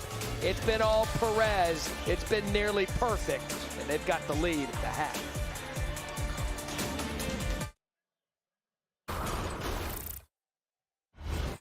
Go. You know, head to toe, this is probably the best receiver room I've been in. It's just a group of guys who comes to work every single day, wanting to get better, asking questions. Everyone kind of comes together for a common goal in the locker room. Go. We got the only quarterback in XFL to throw for 2,000 yards so far. We got the leading receiver in receptions and yards in Ja'Cour Pearson. We attack. We're going to throw the ball almost every play. Go. It makes my job really easy when I can throw the ball 5 yards and watch these guys go do what they do. I can throw to him all day. 11 guys, every single play got to do their job, and we got a massive one this week, so full speed ahead. Don't miss any episode of the 9-part docuseries Player 54, Chasing the XFL Dream. Episode 7 debuted last week, continuing our all-access look at the league and its players and coaches. All 7 episodes available on ESPN Plus and Hulu. You saw the excerpts there, Joey. In football parlance, it's an XFL version of Hard Knocks. And it's been so cool this season going inside these teams throughout the week and what it takes to get to the field on game day. And this has been a league built on the access that we provide during the game, but that show takes it to a whole new level and letting you see what it's like to actually be preparing for games, in practices. It's an amazing show. You saw Ben DiNucci there. You saw Ja'Cour Pearson, part of the Seattle Sea Dragons there in the North Division Championship game, taking on the DC Defenders. I know DC has the best record, but I'm telling you what, I've said this for a long time. I think Seattle might be the best team in the XFL right now. And Seattle's a team that started off 0-2. And we was with them in Vegas when they got their first win. It just felt like if they can get a win, they can go on a run. They did that, and this game tomorrow will be an outstanding matchup. They've got that June Jones run-and-shoot offense. We were having fun early in their season.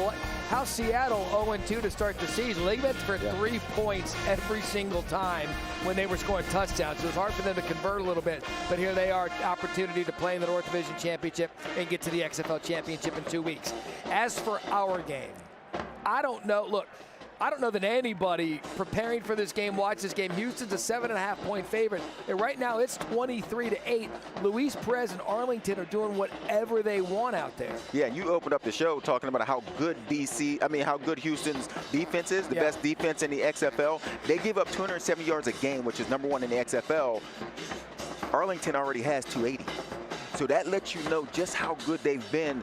No one expected this except the players inside that locker room with Perez and the way he's played. 14 of 18, 194 yards and 3 touchdowns for that man right there, Luis Perez. Let's take you inside the locker room at halftime. Big-time players make big-time plays and big-time moments. This is a Big Ten moment. Great job, Luis. Great job, man. Great job, Big Mike. Oh, yeah. Yes, sir.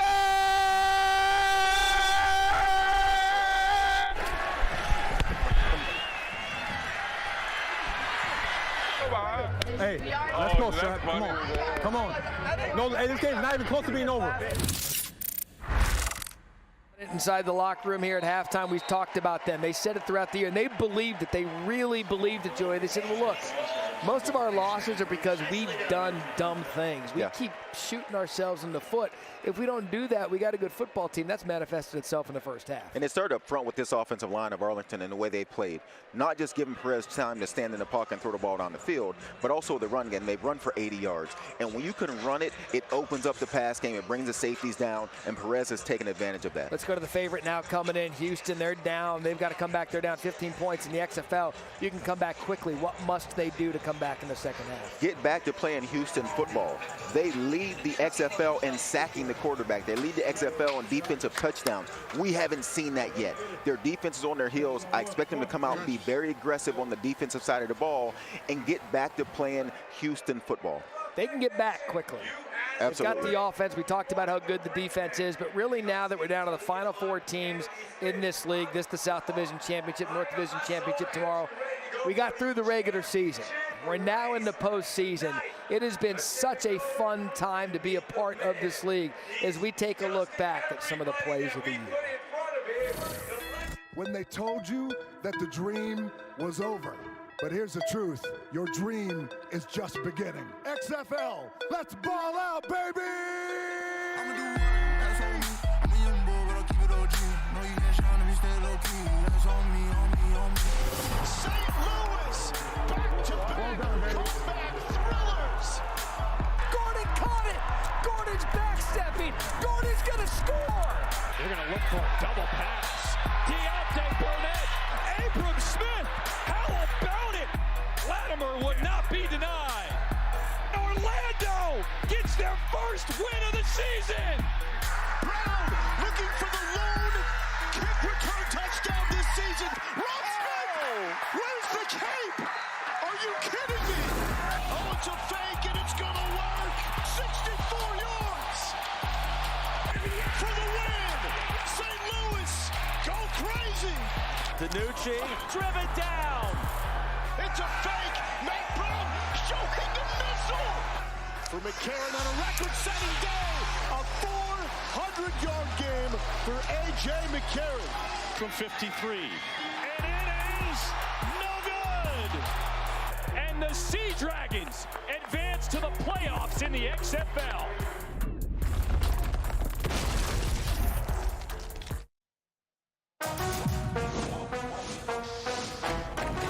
This is a chance for a second chance.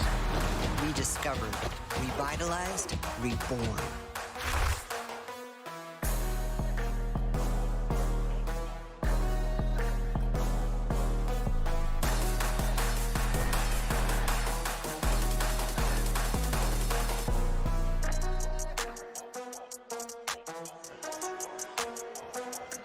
There's going to be some work for the Houston Roughnecks, the favored team, the top team in the South Division, to Wade Phillips in the locker room.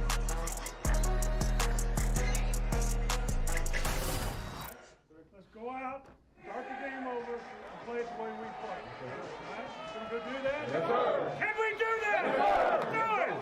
Let's do it. Hey, bring it in, boys. Hey, like we said, bro, it's going to be a 60-minute game. 30 minutes was the worst that we've ever had, bro. Let's make this next 30 minutes the best we've ever had, all right? Let's go. Roughnecks on 3. 1, 2, 3. Roughnecks. You heard Wade Phillips ask, can we do this? As we take a look at our progressive first half stats. Joey, what stands out to you there in those statistics? I think the number of 280 total yards for this Arlington offense.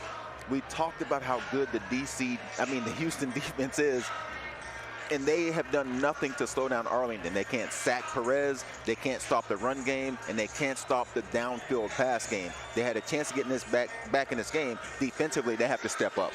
We heard from Wade in their locker room. Let's check in with Arlington. Crank it up, boys. Let's go. Keep cranking it up out there. Hey, we ain't holding on. We're going on. Keep on the gas and you keep going. Keep going. Let's go. Win the game. Let's go. 0-0. Hardwood kickoff. Bring it up. I mean, you see it, Joey. They feel confident. In that half of it, if you believe in yourself, if you believe in your team, if you come in, you know you haven't beaten this team, but if you believe, that's all that matters, and right now they've got every reason to. And then you get in the game and things are working out. The things that you work on in practice, they're all working for you. They haven't worked all season long, but when you need it in the playoffs against the team in Houston that we talked about how great they were on the defensive side, here comes Arlington when everything is working out the way it's supposed to in their favor. When they do things in practice and bring them to the field, they're a pretty good football team. We are set up for a great second half. Houston's going to start with the ball. Max Borghi at his 6. Cost us 20.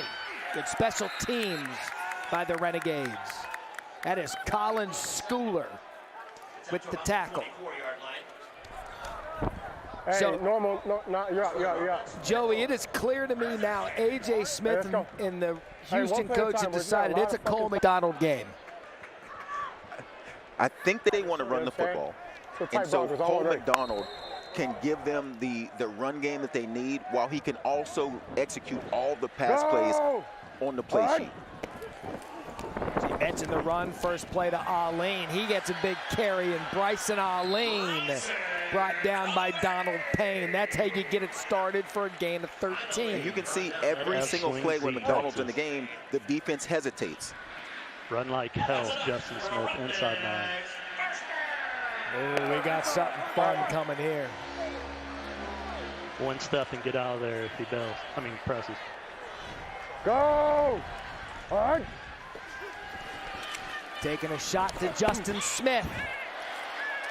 Mistimed it. Falls incomplete. Check that Tavon Salter. He went. Devontae Bosby on the coverage. You can see Arlington play a lot of man coverage on the back end. Jay has told us they went back, they watched Seattle, they watched San Antonio when they played against this Houston team, and they played them with a lot of man-to-man coverage, and they had success. So in this game, Arlington was going to play some man-to-man and do the same things that they've seen on film. 2nd and 10. That's McDonald. Keeps it himself. Good gain. Brought down by Payne. Gain of 6.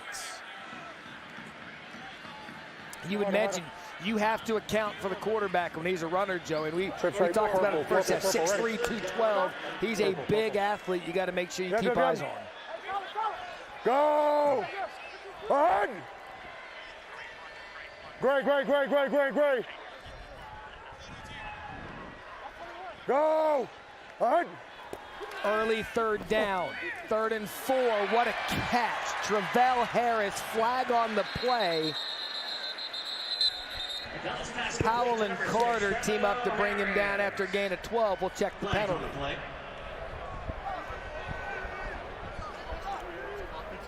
Offensive pass interference number 2. What's the penalty? 10 yards? Yes. What's the number again? 2. Pass interference. Offense number 2. 10-yard penalty. Replay 3rd down. Joe, that's big.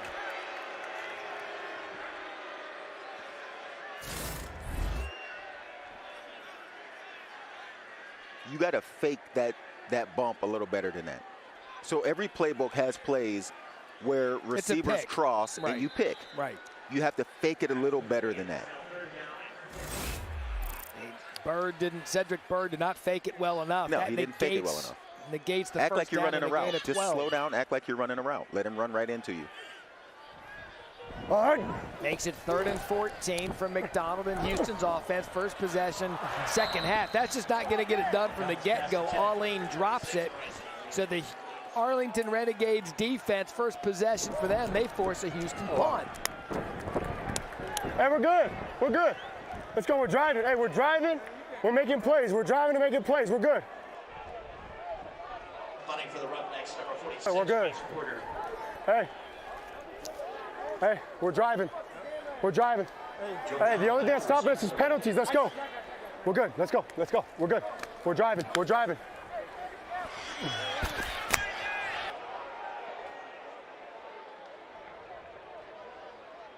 Penalties, right? Let's clean it up. Hey, let's go. Hey, that's me. I was trying to give you a little jumper. Yeah, I beat him so bad, they got that. Okay, that's me. To come back. That's me. I'm gonna throw that shit. That's me. We got him. We're good. Hey, we're good. Hey, we're driving. Let's go. We're good. So while one quarterback's trying to figure it out, and Cole McDonald, you good, baby. Luis Perez, he has it figured out. At least he did in the first half. See what he can do with the first possession for Arlington here. Ball at the 30-yard line.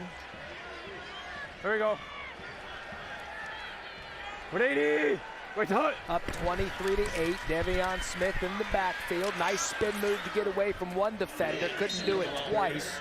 Brought down by Harris after a gain of 1. That's a really good 1-yard gain, and you don't say that very often. True. But it could have been a 3-yard loss. You can see the aggressiveness of the Houston defense now. They know they're behind. They know they need to start playing more aggressive. And Smith, instead of losing 2 or 3, getting the 1 was huge. Heflin was there for that loss and couldn't wrap him up. So 2nd and 9. 180. Wait, hold. Dropped the snap, composed himself to Smith. And again, what a great job by Devion Smith, running back out of Michigan, to use those feet to get 6. Down to Tiffany. Hey guys, I was in the Roughnecks locker room at halftime, and I heard defensive coordinator Brian Stewart tell his guys it's the playoffs. You guys think you're going to kick butt the whole time? He said sometimes the bully gets hit in the mouth, but now you got to grab some water, come back out here, and turn this ish up. Smith, 62 yards, a season high. You see him on the sideline. He's been battling that ankle. 3rd and 3. Perez the fake, has Vander Esch. Oh, that was dangerous. John Brannon was staring at a pick. Falls incomplete. It's going to be a Renegades punt. Now, they get the stop. But what a break by Brannon getting there. If he picks this ball off, I think we have a different ball game. When you're playing a team like Houston, not just slow down their offense, but don't let their defense gain momentum, because that's where they get their energy from. If you're Arlington, take care of the football and don't let that defense start to tee off. And Joey, it was Marquette King set the punt. It's going to be interesting to see what adjustments each team made at the half.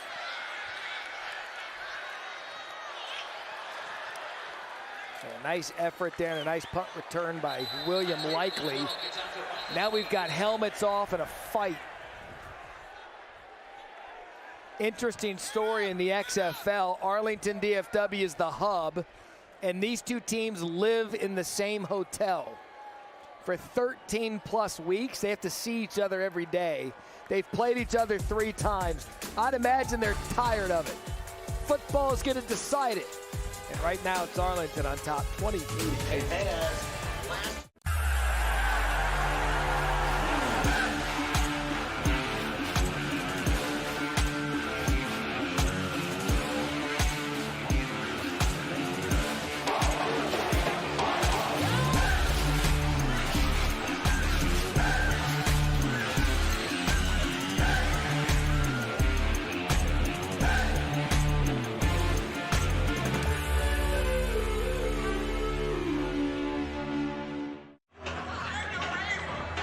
Welcome back to Houston. Guys, you mentioned it right before we went to break there. Smith, running back here for Arlington, wincing in pain, heavy tape on that left ankle. I know, guys, he wants to go, but it just doesn't look great for that left ankle. Joe, you know all that explosion, man, down low, that's a painful thing. Yeah, a lot of times it's trying to stop as a running back. You're trying to stop and change directions.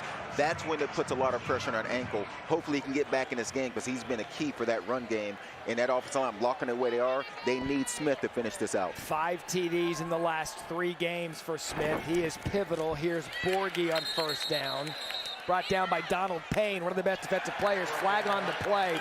Official's going to try to get this thing in hand. And it looks as if it's going to be on 53, Darnell Sankey. After the play, personal foul, unnecessary roughness, defense number 53. 15-yard penalty, automatic 1st down. You saw Darren Evans get mad at his teammate. It's like, man, we are in control. Keep your head. Really? Yeah, I'm with you.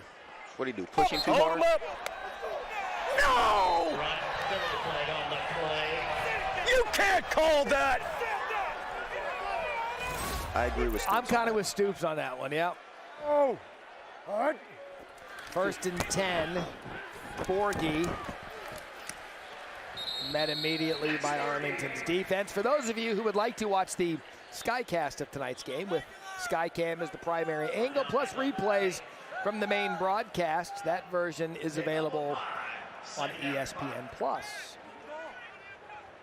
We have rolled out every camera and nook and cranny we can for these playoffs to give you the best experience of the XFL postseason.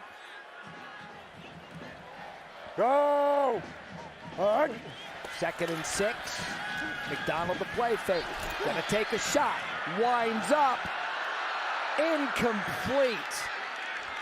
Intended for Smith. Devontae Bosby dove for it, Joe, and had a chance to pick it off. And how about the confidence in Jay Hayes and his defense and going man-to-man coverage? He believes his guys on the back end can cover this Houston offense and these receivers, and he's playing man-to-man, and these guys are proving him right so far. And it's allowing them to be more aggressive at the line of scrimmage.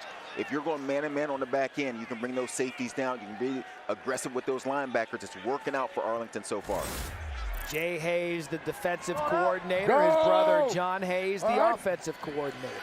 3rd and 6. McDonald. Shot to the sideline. Houston wants a flag. They don't get it. The block on Bandy. Now remember, you have one challenge for anything in the XFL. You can challenge anything you want. One of the best rules in this league. Have a look if this is worth challenging. No. I think it's just incidental contact. Everybody just kind of tied really up. Good coverage. That's it. It's called blanket. That is a blanket coverage on the back end. They've been really good man coverage in this game.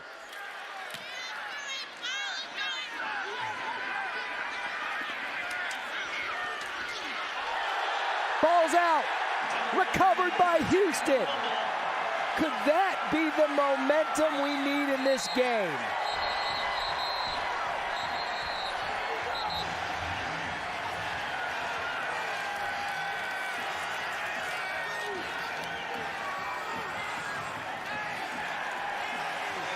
There's a fumble recovered by the kicking team, 1st down.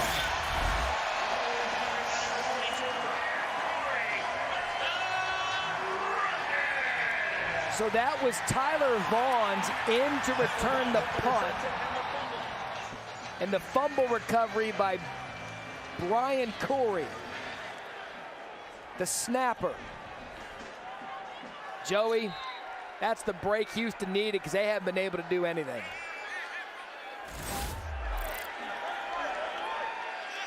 Can they take advantage? Both quarterbacks in on this play. Silvers, McDonald, fake reverse. Here comes the trick. All time to run.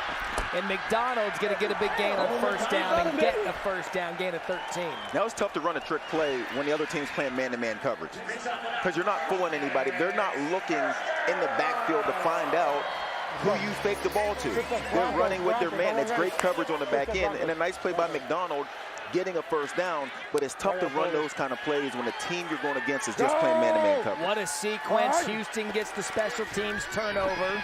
Borghi takes it up the middle. They have a little pep brought down by Donald Payne. Here's a look at that trick, Joe. Yeah, both quarterbacks in the game. It's the first time we've seen this. It's a fake reverse. Here comes McDonald around edge. Again, the guys are playing man-to-man coverage. So they didn't even see what happened in the backfield. They're chasing their receiver. Go, go, go! Go! Jeremy Cox in the backfield scored the 1st touchdown of the game for Houston. He gets it up the middle. And I'll tell you what, that Arlington defensive front has been very stout today. That one led by Bruce Hector. Yeah, they've been very good up front. They've been very good on the back end. If you're Arlington defensively, you've done a terrific job. You have to keep them out of the end zone and don't allow this to turn into a huge momentum swing. Blue F Comet on 101, ready. Here, no, come left. Again, Silvers has been the starter all season. They saw something out of Cole McDonald a week ago when he played the entire game.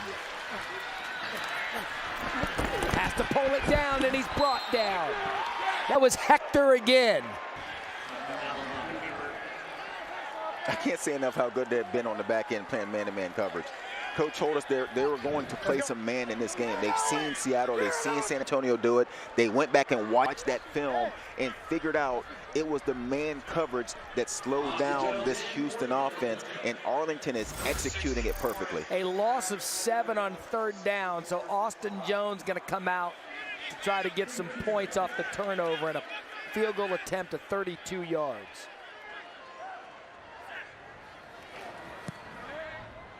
And he curves that one in. A little draw right to left. And you needed points off that turnover, and Houston able to get it. Wasn't 6, but it was 3. Got 23-11 here in the 3rd. Hey, huddle up. Look, we came too far not to win this game. Ben DiNucci and the Sea Dragons. Why not Ben DiNucci? Abram Smith and the Defenders. A 70-yard house call for Abram Smith. The North Division Championship, tomorrow at 3 on ESPN. All for a chance at the championship game, Saturday, May 13th on ABC. Bruce, your secondary is playing their tail off right now. Man to man, they're locking guys up, allowing big dogs like you up front to get sacks. How are you able to take advantage of it? Just everybody on the defensive line is just closing the pocket. So everybody who's getting the one-on-ones is able to get to the quarterback. So it's really a whole unit deal. From the ends to the inside to the DBs, like you just said, because if they're not covering their guys, then we're not able to get to the quarterback, because the quarterback really held the ball. So, as we call it, that's a coverage sack. That's thanks to them. That's really ain't nothing that we did special. Appreciate you, big dog. Our ball spotter, Jason Labordi, he gets to hold it. It's windy conditions. That's 2 touchbacks in the game. Kicking rules, trying to make that to where we get some kick returns. In a couple of those tonight. We've also seen Arlington play football offensively the best they've done all year, Joey. Yeah, I think it's that top number. They're averaging 14.6, which is worst in the XFL in points per game. And tonight they have 23. And you know, this is a lot of offense on this board, but defensively, to hold Houston to a field goal in that situation, that is a great job defensively. Keep the momentum. Now they have to get back to doing what they did in the first half. Devion Smith back in. He keeps taping up that ankle and playing through it. He knows what's at stake. Perez out of the backfield to Smith, and he just drops it.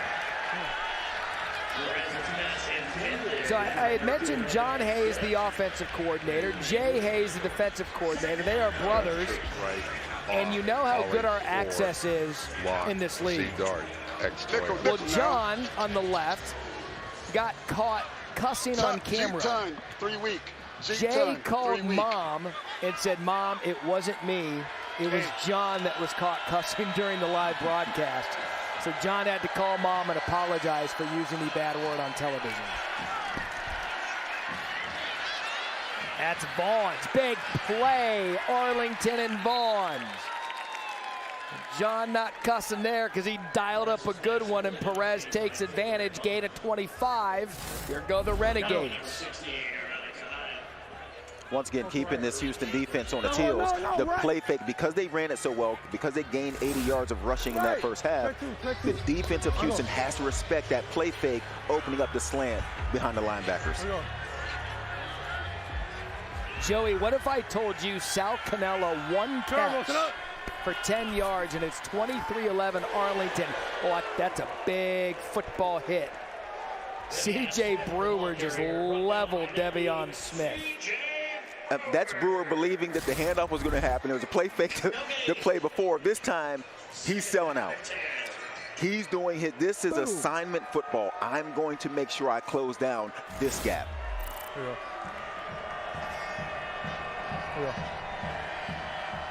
Hey, terrible, sit up. 2nd and 10. Pocket clean. Downfield. Caught. No, ruled it incomplete. Winningham. I was so used to the big play for Arlington tonight. Don't miss the 2023 XFL North Division Championship game tomorrow, 3 Eastern. DC Defenders and Seattle Sea Dragons, 3 p.m. Eastern, ESPN. Hey, Matt, you're my guy. And you're one of the best that I've ever worked with, because I only work with like one guy ever. But the ball was already on the ground when you yelled caught. Yeah, you know what? Yeah. Look, I get one mulligan. That's a false start on 3rd and 10. Offense, number 70. 5-yard penalty. Still 3rd down.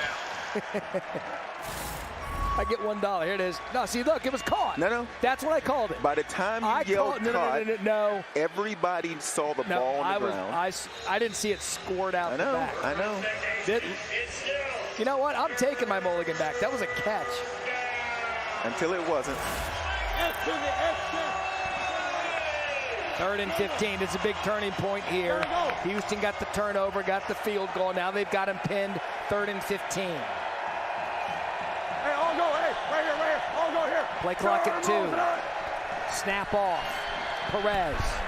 Downfield. Receiver slips. I don't know who was supposed to do what. Flag on the play for now to Vander Esch. 15 I'm yards. gonna have a legal contact, number 28. The play gave us the first down. So we're going to decline it. We're gonna Illegal contact, 28. Illegal contact, defense, number 28. The penalties decline.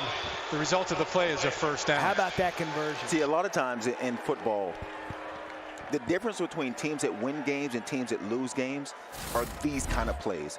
When things aren't going the way they're supposed to go, you got a guy falling down. Who knows if that ball was even going to Van Der Esch. But they converted a 3rd and long, and they keep the football now to the 30-yard line. And they have to finish it off. But those are the kind of plays that winning teams make. They're 6 of 8 on 3rd down today. That's the longest conversion of the afternoon. Perez going to take a shot. Has a player incomplete, intended for Vaughns. As good as Perez has been, that throw, you have to at least keep it in bounds to give your guy a chance. It's a great play call. Love the timing, love the situation. They seen the man-to-man coverage. The stop and go is a perfect play call. You have to give your guy a chance. Vaughns had his guy beat. There's Raleigh Tejada on the coverage. Now just lay it out there. Keep it in. Oh, that was 6. Break for Houston's defense. Turbo, it up. 2nd and 10. The draw. Good play call. They've been passing it so well today. Caught him just a little bit. And a gain of 6 for Smith. Let's go. Gun trips right. Gun trips right. 3 jet Duke X skinny. Hey. Gun triple right. 3 jet Duke X skinny. I'm so ready. Skinny, you got flat. If they gained no yards from here, it'd be a 42-yard field goal. 3rd and 4. Hey, turbo, it up. Perez, time, flag, and he's going to be forced out of bounds, almost certainly going to be holding. DeAndre Johnson pushed him out. The runner is out of bounds before the line to gain, so it's either going to be 4th and short or replay 3rd down. Let's get the choice from the coach.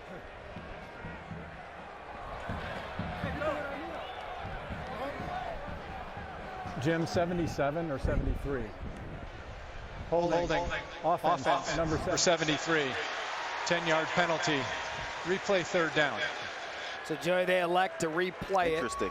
I thought the same thing. Yeah, well, I think the thinking is to try to push them out of field goal range. I mean, you're in a game that you're down 12. It's about to go to the 4th quarter. The points right now are probably more important. So they're thinking, let's be aggressive. I wouldn't be surprised if they send a blitz here, because if they get a sack, it pushes them back even further. They're trying to get them out of field goal range. Russolino has made a 56-yarder this season. 3rd and 15. They just converted on 3rd and 15. Can they do it again? No. Wrapped up. Tackle John Daka. Big sack for the Roughnecks. And it worked out perfectly. It worked out perfectly for Houston and what they were trying to do. You take the penalty. You could have forced a 4th down, but you take the penalty to push them back. And then with a defense that leads the XFL in sacks, you go after the quarterback, you get a sack, and you force a punt as opposed to a field goal attempt. Lead the league in sacks. That's their first of the night. So here's Marquette King, who just released his newest single, Grind. True story. He's a man of many talents. And that punt was just mishit. Likely still going to return it. I don't know if we're constantly rolling our camera here in the booth. If I could show you the look Galloway just gave me when I mentioned Marquette King's grind. Both of these teams are grinding their way towards a championship game. Good one here at the end of the 3rd.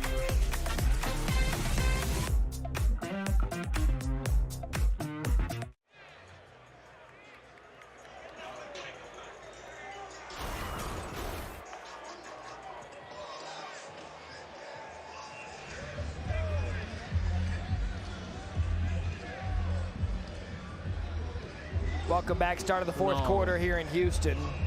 You see Luis Perez. This is a real-time feed of him looking at the iPad play. So what you see on the left of your screen is what Luis Perez is looking at right check. now with his offense and Devion Smith. No. Access continues to be unparalleled here in the XFL. Start of the fourth quarter. Houston has work to do, down 23-11. Quick pass to Cedric Bird. Minimal gain for 4. So this betting line started at Houston, favored by 7.5 at kickoff, point total at 41.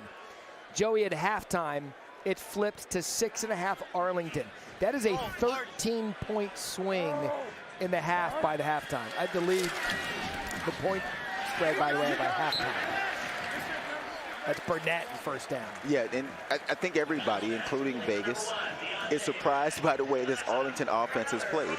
Perez has been almost perfect in that first half, and now they just have to hold serve. They're up 12. They just can't let the momentum swing to a point where Houston can get on a roll. They just have to stay where they're at right now and pull this off. That was a gain of 7.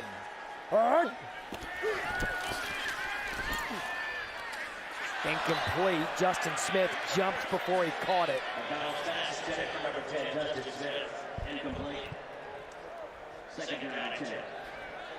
Give me this. Give me trips right. Trips right. And let's go. You getting this action? Red. It's too hot for you?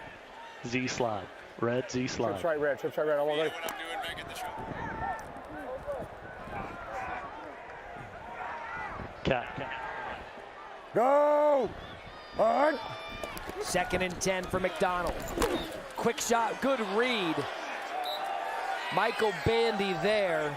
Devontae Bosby, Joey, he was making a read on that. Lucky it didn't get picked off, but there immediately for the tackle, bringing up a 3rd down and a loss for 1. Arlington was sitting back in the zone, and I think that, you know, when Silvers was looking at the defense, he was assuming that the corner would be gone. And he cuts this ball loose, and Bosby almost broke one and gets an interception, but he makes a terrific hit. McDonald still at quarterback, 3rd and 11. Pressure comes, McDonald can run, that's why he's in. McDonald's gonna get the first down and more. Lowers his shoulder on Evans. And that's the kind of play, Joey, that can get your team going when your quarterback lowers his shoulder for 19. And we talked about the size of McDonald. He's 6'3", 212. Evans sees him coming. Evans is 178 pounds, and I think McDonald said, I'm going to make you pay for this. We've been frustrated as an offense, and the best way to take out frustration is run someone over. Let's see if they can jumpstart the offense. Been a little stalled tonight. McDonald quick dropped. Deontay Burnett, uncharacteristic mistakes out of these receivers. They just don't look like they have a rhythm going. All of their passes are 5 yards, maybe 10 yards. They haven't hit anything down the field. From a rhythm standpoint, the offense just does not look like it's clicking for Houston. Are you surprised they haven't gone back to Silvers?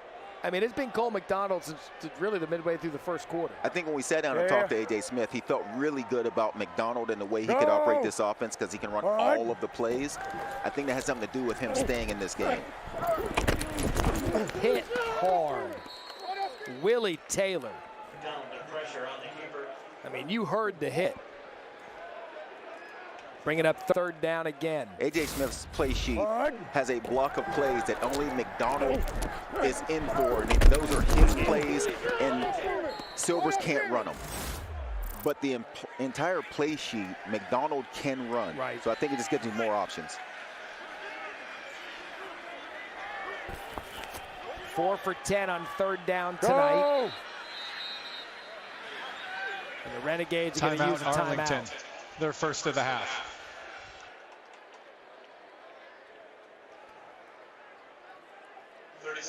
11-13 here in the 4th quarter. You saw Coach Hayes look at his unit. It was Jay, and he's like, relax. Let's listen into Houston. Yeah, I know. Here's a little deep. You want to go out enough? Hell yeah. Let's go out enough. Fuck it. You're going to stick it or roll it?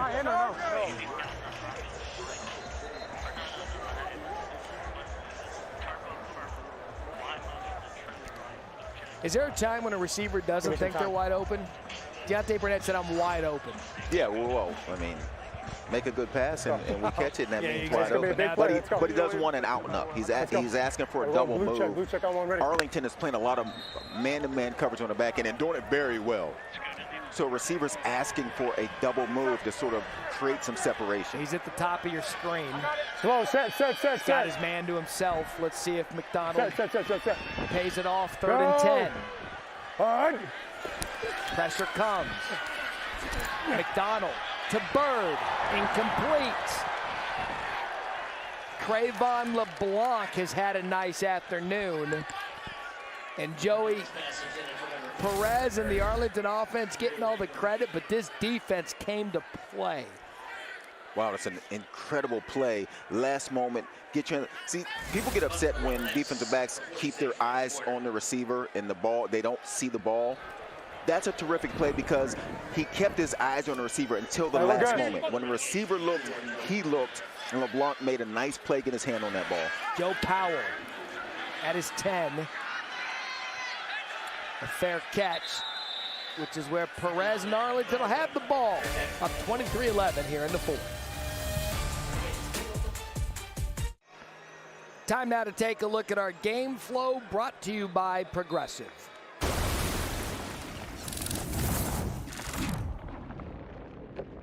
Big time players make big time plays in big time moments. This is a Big Ten moment.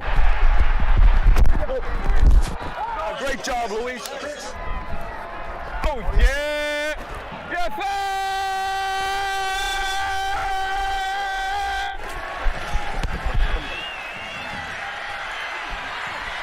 Let's go, sir.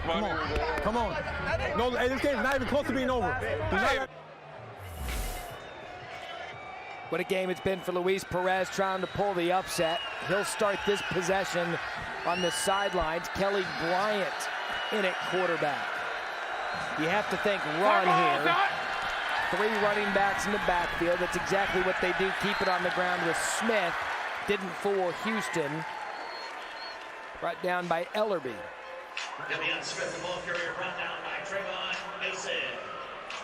No gain on the play. 2nd down and 10. Joey, they're trying to shorten this game here. 10 minutes left from pulling off a monumental upset in the South Division Championship game.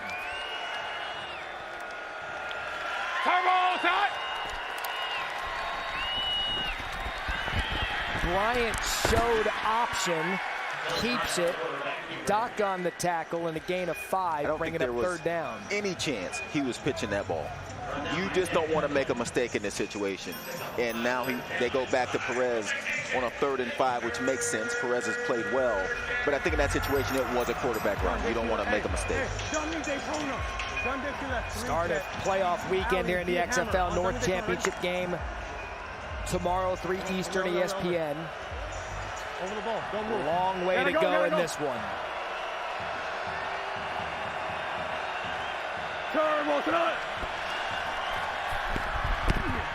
First down, Renegades. Sal Cannella. Huge first down. And Cannella hasn't gotten a lot of work in this game. And Perez has been terrific, and coming in, you'd assume that Cannella would have a lot of catches, but he hasn't in this game. But that one is big. Interesting story about Cannella. Grew up a huge fan of fashion. He was always the best dressed kid at church.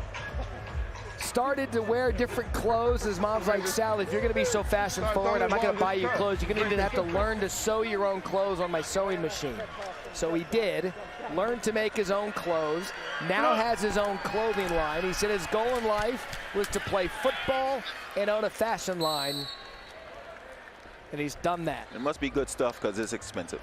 It is expensive. I mean, it is. Yeah, it must be great material. Like how it sat in there? I don't have any, but it looks very nice.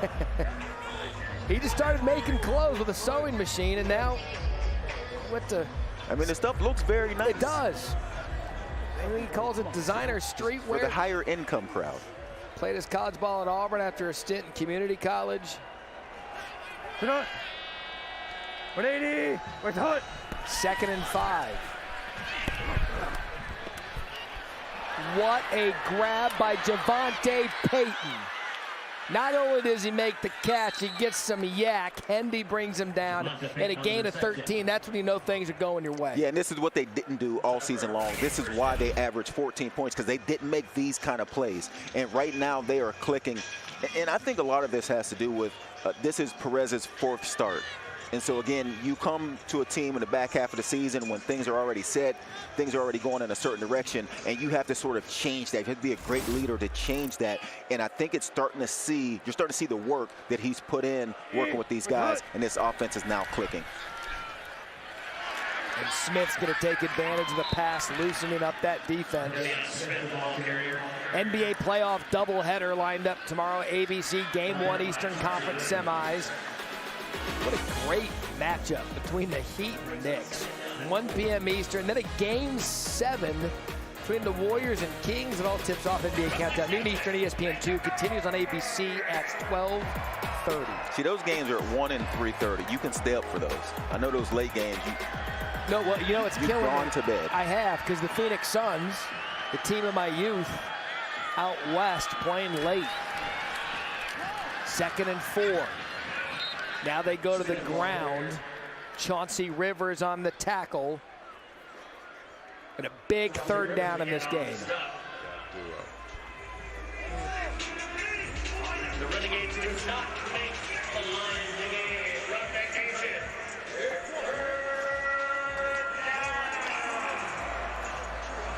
Joey Hayes is brought in what they call the elephant personnel on 3rd and 1. Hey, we're good, we're good. Turn, look it up. Houston needs a stop. Houston gets a stop. That never makes sense to me. And Eric McLean, this might make sense to you, but I don't understand. You've had success with your base package in the game. You've been able to run the ball for 1st downs with that base package in the game. Why change that? Why go to something different on a 3rd and short, and then they bring in their heavy package? Exactly. That's exactly what happens. Instead of just spreading it out, you have the numbers, everything, you feel good. Now you condense everything. And look, what Houston's been able to do all year long is stop that when people do that. I'm with you, Joey. I don't like it at all. Tavante Beckett came up with the play. King the punt to Likely. Fair catch at the 20. Came up aggressively on that one. That's a great job by Likely. You don't know how hard of a punt that is to catch unless you've done it, and Joey Galloway knows. Here's Beckett. When they needed a stop, they got it. Can they come back? It's getting late in the 4th quarter in Houston. In a league of dreams and opportunities, there's only one chance to be a champion. The road to the 2023 XFL Championship ends in San Antonio. The best of the North versus the best of the South. Which team will triumph?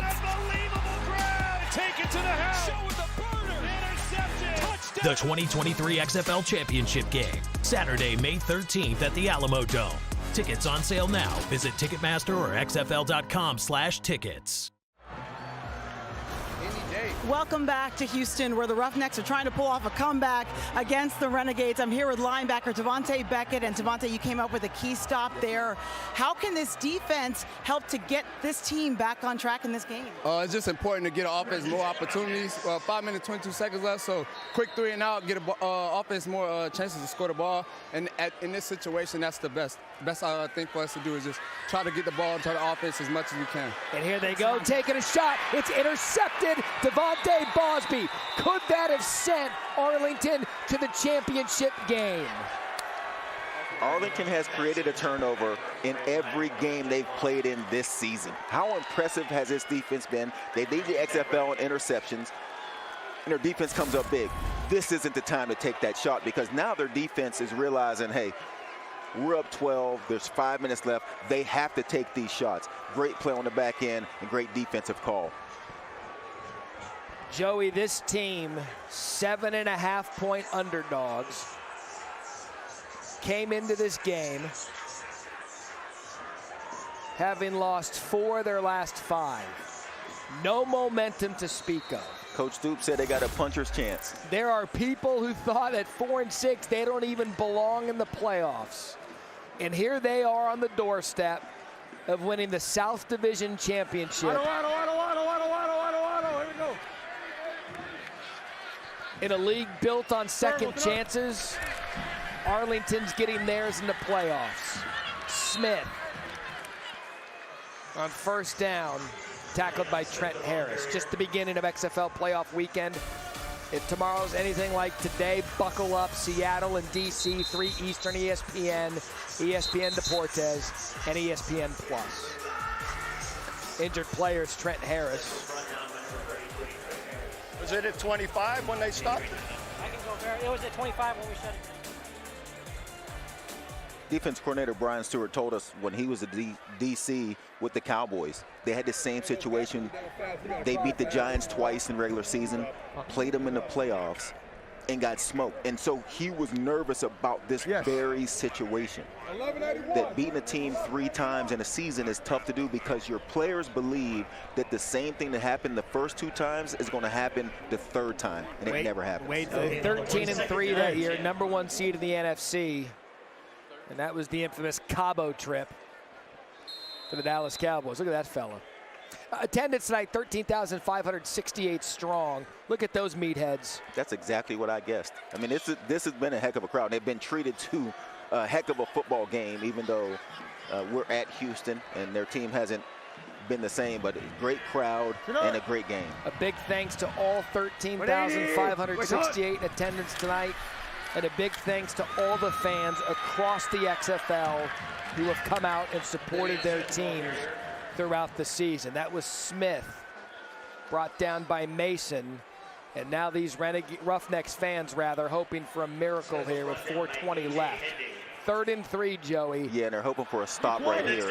And if you're Arlington, keep your base package out there.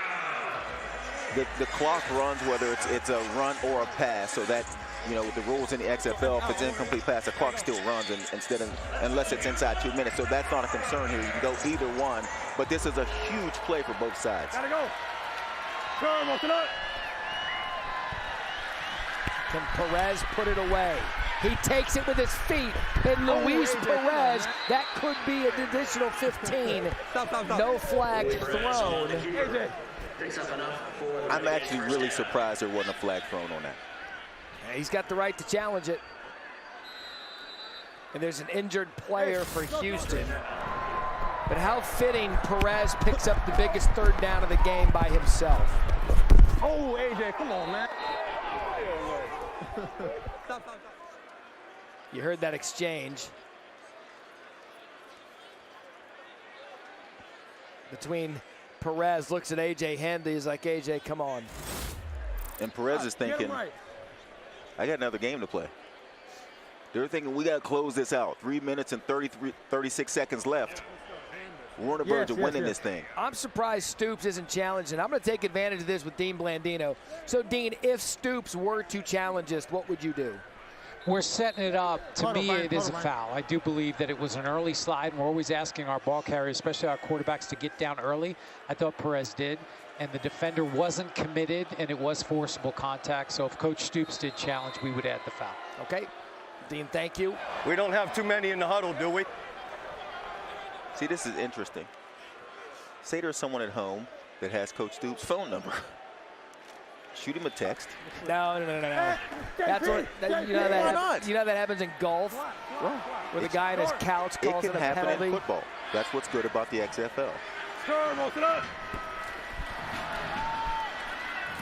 Smith.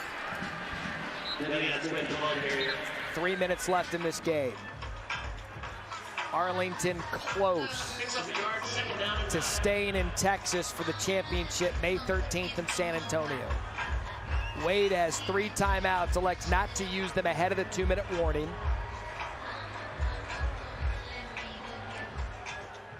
Come on, ready? 92 auto. Gotta go. Auto. Gotta go. Turbo, sit up. Important part for Smith. He's going to be able to heal up should they advance the next couple of weeks on that ankle. He's played tough throughout the night. All right, so there's Houston's first timeout. You know, Joey, in the offseason when we were prepping, getting ready to start XFL, and the owners and our chairwoman, Danny Garcia, and Dwayne Johnson, DJ, and they always talked about how it's important for second chance opportunities. Don't you just find it so fitting that this is Arlington, 4-6? No one's giving them a chance coming to this one. Basically, no one giving a lot of these players a chance in football. Yet here they are, 2 minutes and 26 seconds away from doing what no one thought they could do, which is play for the championship. Yeah, and deservedly so. They only won 1 out of the last 5 games, so it's not like people are. They didn't have the feeling of we're being disrespected. Yeah, they won 1 out of the last. Yeah, they won 1 out of the last 5 games. And hadn't beaten this team twice. But this goes to show you what happens when you see in this league. The special part is the group of coaches in the XFL have done everything you can imagine. They're accomplished. They've seen everything. So these guys know how to navigate their teams and these players through these kind of situations. Even when it doesn't look good, they know all we need to do is go out and do our job. Is that a catch? Go ahead and say. Now you can say it, Matt. Earlier you jumped in. Lawan Winningham. That's the catch of the season in the XFL. With what's at stake, Luis Perez put that on his shoulder, and that puts Arlington playing for a championship in the XFL. That is unbelievable. And the reason you didn't know it was a catch was look at the reaction by Winningham after this happens. He literally catches this ball and then just gets up like, huh? His reaction was like he just made a catch in practice. This is the catch of their season. This is the catch of the year in the XFL. Lawan Winningham. You'll be on SportsCenter Top 10. I know people. Lock it in.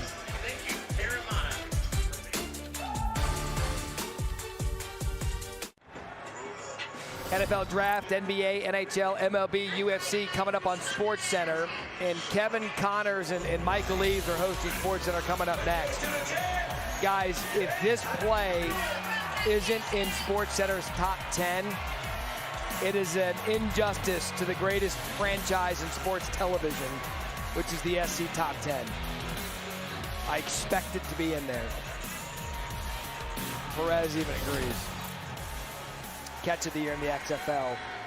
And it could have punched Arlington's ticket down to San Antonio. 2-minute warning. Matt Berry, Joey Galloway, Eric McClain, Tiffany Blackman, bringing you the South Division Championship game. First and goal. 180.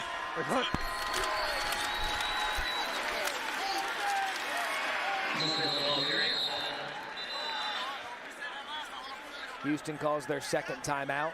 Danny Garcia, our chairwoman and owner, down on the field signing some autographs. Our thanks to Danny and DJ, Jerry Cardinal and the ownership group. What a great season it's been for them. Everything they've done to support us, support the fans in the league. The story of when Danny called DJ and said, do you want to buy the XFL? DJ didn't even let the sentence finish. He says yes. Why didn't she call us? I know. We could have chipped in. There's some extra money laying around. We could have Venmo'd him something. We could have been Dean Blandino's boss. Some say you have been. Now that would have been fun. Hey, Joe, you're talking about buying the XFL. You can't even afford Canella's clothing. Just a piece. What are we doing? Just a piece. Yeah, he's trying to buy a Canella sock. Danny Garcia, she'll be a part of the trophy presentation following the game, as will our Tiffany Blackman. Got here early today to rehearse for that. Looking forward to seeing the presentation. Second and goal. Before the game, I was talking to John Hayes down on the field, and I was asking him, what are you going to do when the season is over? Oh, this is a good answer. And he looked at me like, hey, there's another game. He thought I was saying they're going to lose this game, and then where's he going to go to? And I literally was like, hey, Coach, I mean when the entire season is over. Yeah, the way he looked at you. Yeah. It's like he knew and felt good about the way they were going to play and was like, hey, man, this ain't over. I've got 3 more weeks. We're going to kick out our roommates at our hotel that we've been living with Houston for 10+ weeks. We're going to kick them out. We're going to have them pack our bags. And then Joey will get to Cincinnati after that. Then heading back up to the great state of Ohio.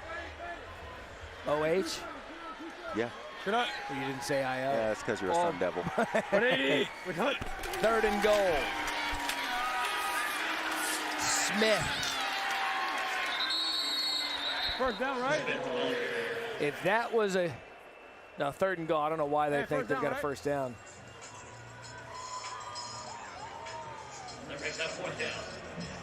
So 4th and goal. Houston out of timeouts.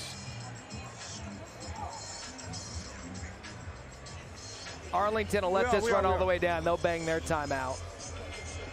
Get some points. No. Timeout. All right, so a field goal makes this 26-11. Yeah. Yeah, then they can't kick the long field goal. And they get a couple of 2-point conversions and minute 7 left. The over-under 41 looked like it was in trouble early. And then we expected 2 really good defensive football teams. And then in the second half, they've slowed down the scoring. And you might be feeling pretty good at that 41 on the over-under that the game began with. 11 points, the lowest total of the season for Houston. Let's go, man. Let's go. Baby. Let's go, baby. Let's do it, man. Rissolino on for a 19-yard attempt. Chip shot up and good. This really has been an incredible game, an incredible evening, and execution by a team that, Joey, candidly, we didn't give a chance. No, and we talked about extensively how bad their offense has been. And how well they've played. And I don't know that we've given enough credit to what the defensive side has done. You just mentioned Houston just having the 11 points so far. But defensively, man, have they executed a game plan on that defensive side of the football, playing the man-to-man coverage on the back end. Jay has told us that they've seen a lot of film. They watched Seattle, they watched San Antonio. They had a game plan, and watching how those teams were successful with man-to-man coverage, and they've come out and they've executed it on the defensive side as well as they did it on the offensive side. 26 points ties the season high in points for Arlington. I've given you the stats all night. They've only scored 12 touchdowns this season. That's least in the XFL. They only had 5 touchdowns through the air. And it's been a completely different team tonight. 419 total yards.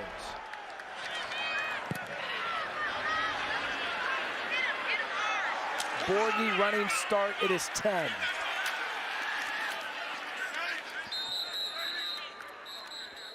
Brought down by Darnell Sankey. So this championship game number 1 in the South tomorrow.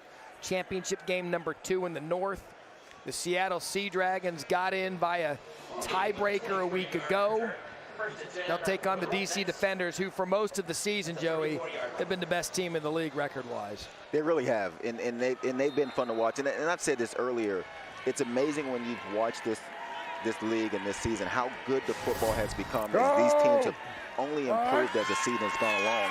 And this kind of game right here, as surprised we are that Arlington has played this well, I guess we shouldn't really be surprised because of this coaching staff and what they've been through and what they've done.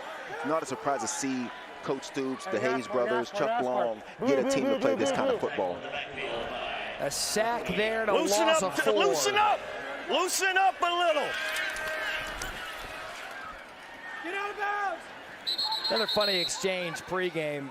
We were talking to Bob Stoops. I was like, you guys gonna open it up today or what? And you laughed and Coach Stoops laughed. He's like, yeah, we have to. Yeah, that's because he would love to have opened it up every game. They just didn't have the ability to do so. Drew Plitt started this season as quarterback for Arlington.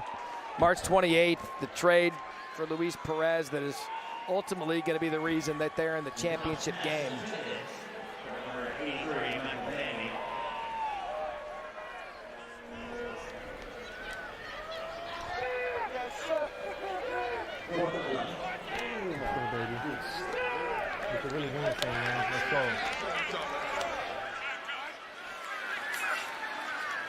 Fourth down and 11. McDonald's got to make a play. Oh, wow. Deontay Burnett. How many great catches in one game can we have? How about the receivers That's amazing. showing out for Joey Galloway? I think Burnett deserves a spot in top plays. Sugar. Come on. 17 seconds left.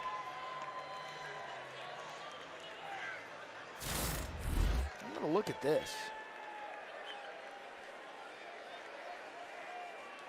Full extension by Burnett. Played his college ball at USC. Darren Evans couldn't believe it. He thought he had an interception. It looked like an interception when McDonald threw that up. Evans is sitting there with both hands out like this ball is coming right to me.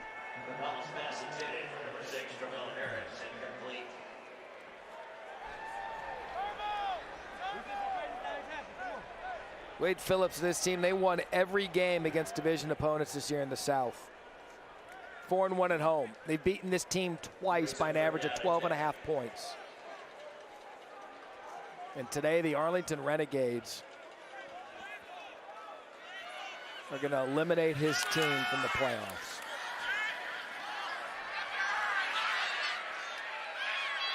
Incomplete. Fourth down coming, likely the final play of the game.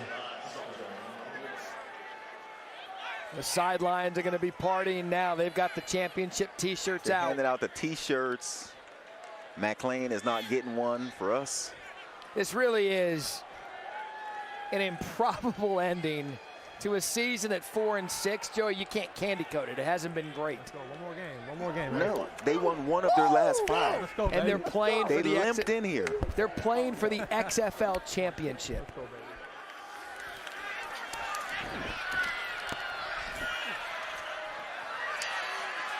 Pass incomplete from 4-6 to XFL championship game. The Arlington Renegades have won the South Division. Arlington Renegades 26. Houston Roughnecks 11. Never underestimate the heart of a champion. I don't know how that happened. Ever. Wade, hell of a game. I don't know how that happened, buddy. I guess third time's the charm, I guess. We got lucky. All right, buddy. How you feeling? Coach, You look good. I'm lucky I ain't got to have surgery. Hey, bro. No kidding. Hey, man, y'all outplayed us, man. Y'all had...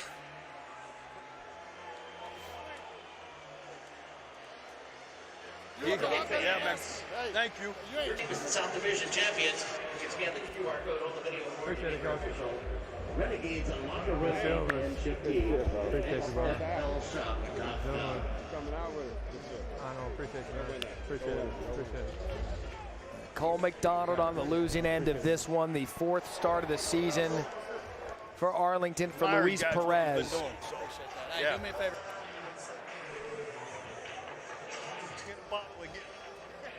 Perez started his season with the Vegas Vipers. They struggled. He gets dealt. Now he's playing for the championship. Let's find Johnny and get a pick. Down to Eric McLean. Luis, I've asked you this before, my man. You've been doubted, you've been traded, you still stand tall. What is your why? Why are you so passionate about football?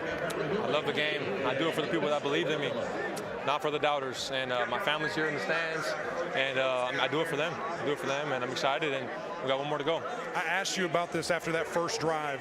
You said balance is what we want to do. That's what you exemplified all night. How was tonight so different? This was the best performance that we've seen from the Arlington Renegades. Yeah, I think, after the DC game, we really started to peak a little bit. Then we were really vanilla last game, and I think moving forward, I think that we're going to be complimentary football, and we're just excited to just keep going and play for the next one. You take a team that is really just struggling. I mean, 1 of 5 games to finish the season. You're playing for a championship in 2 weeks. How's that feel?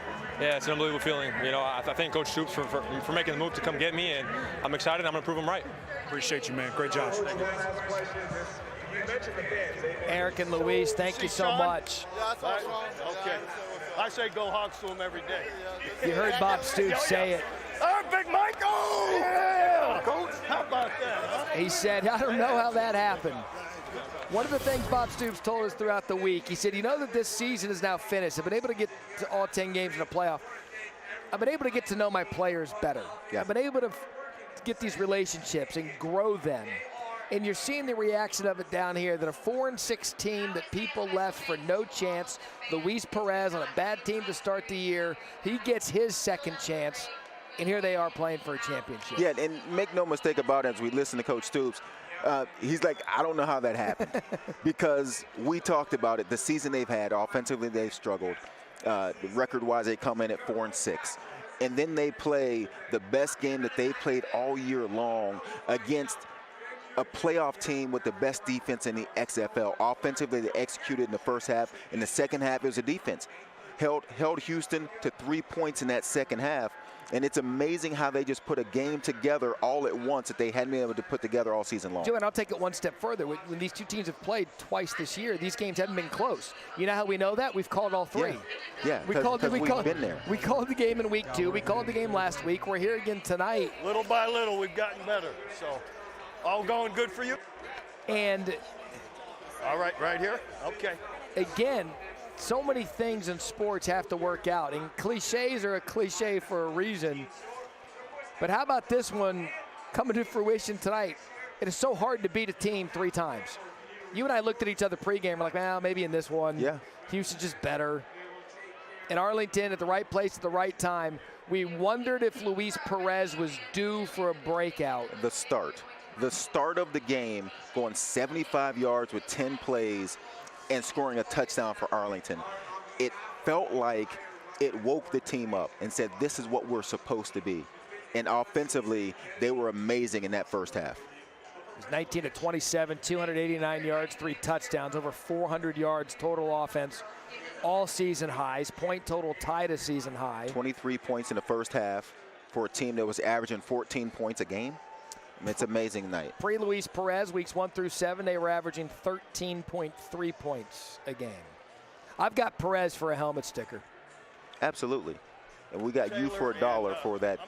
It's a catch call on the sideline. You know, clearly the ball was rolling. We've got for you 5 for $1 yards. calling Houston, D.C. twice. Was it only twice? I'll be honest with you. It felt like it's more than twice. They're getting ready for the trophy presentation down on the field. It's going to be a fun trip for Arlington. Look, it's such a unique, fun situation in the XFL where there's a hub city and these teams share hotels. Let's go. Well, Arlington literally and figuratively sent Houston packing twice tonight. On the field and at the hotel, they get the place all to themselves next week as they wait to play a championship and they wait the winner of Seattle and D.C. in the North Division Championship.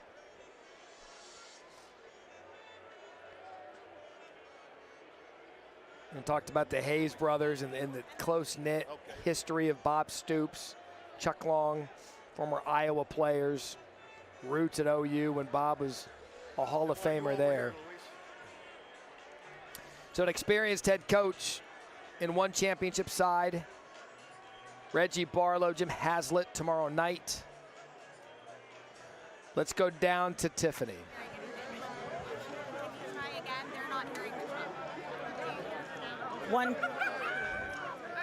To everybody here and everyone that tuned in at home, a big thank you.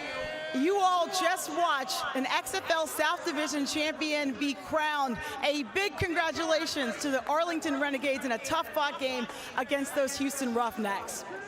And now I would like to turn it over to the woman at the forefront of the XFL, chairwoman and owner, Danny Garcia. Thank you, Tiffany. What an incredible evening. The 2023 South Division champions, the Arlington Renegades. Amazing. Coach, congratulations. Thank you. Yes, sir. Good morning.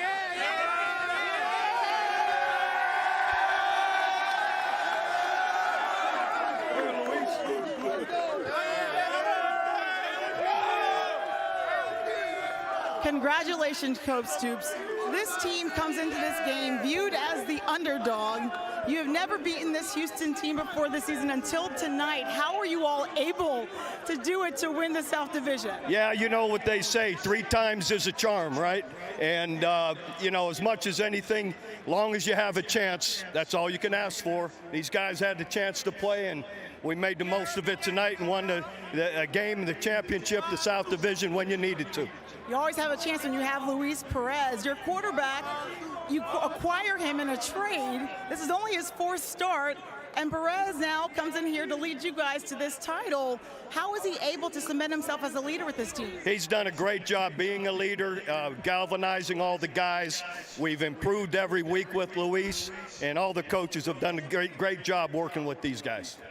Luis, to come in here in week 8, cement yourself as the starter for this team, what does it feel like now to be able to hold this trophy for the South Division?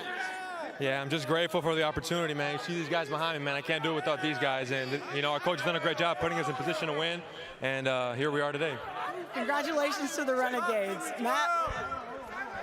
Tiffany, well said. Congratulations to both Luis Perez, Bob Stoops, and the entire Arlington Renegades franchise, and to the Houston Roughnecks, who had a great season.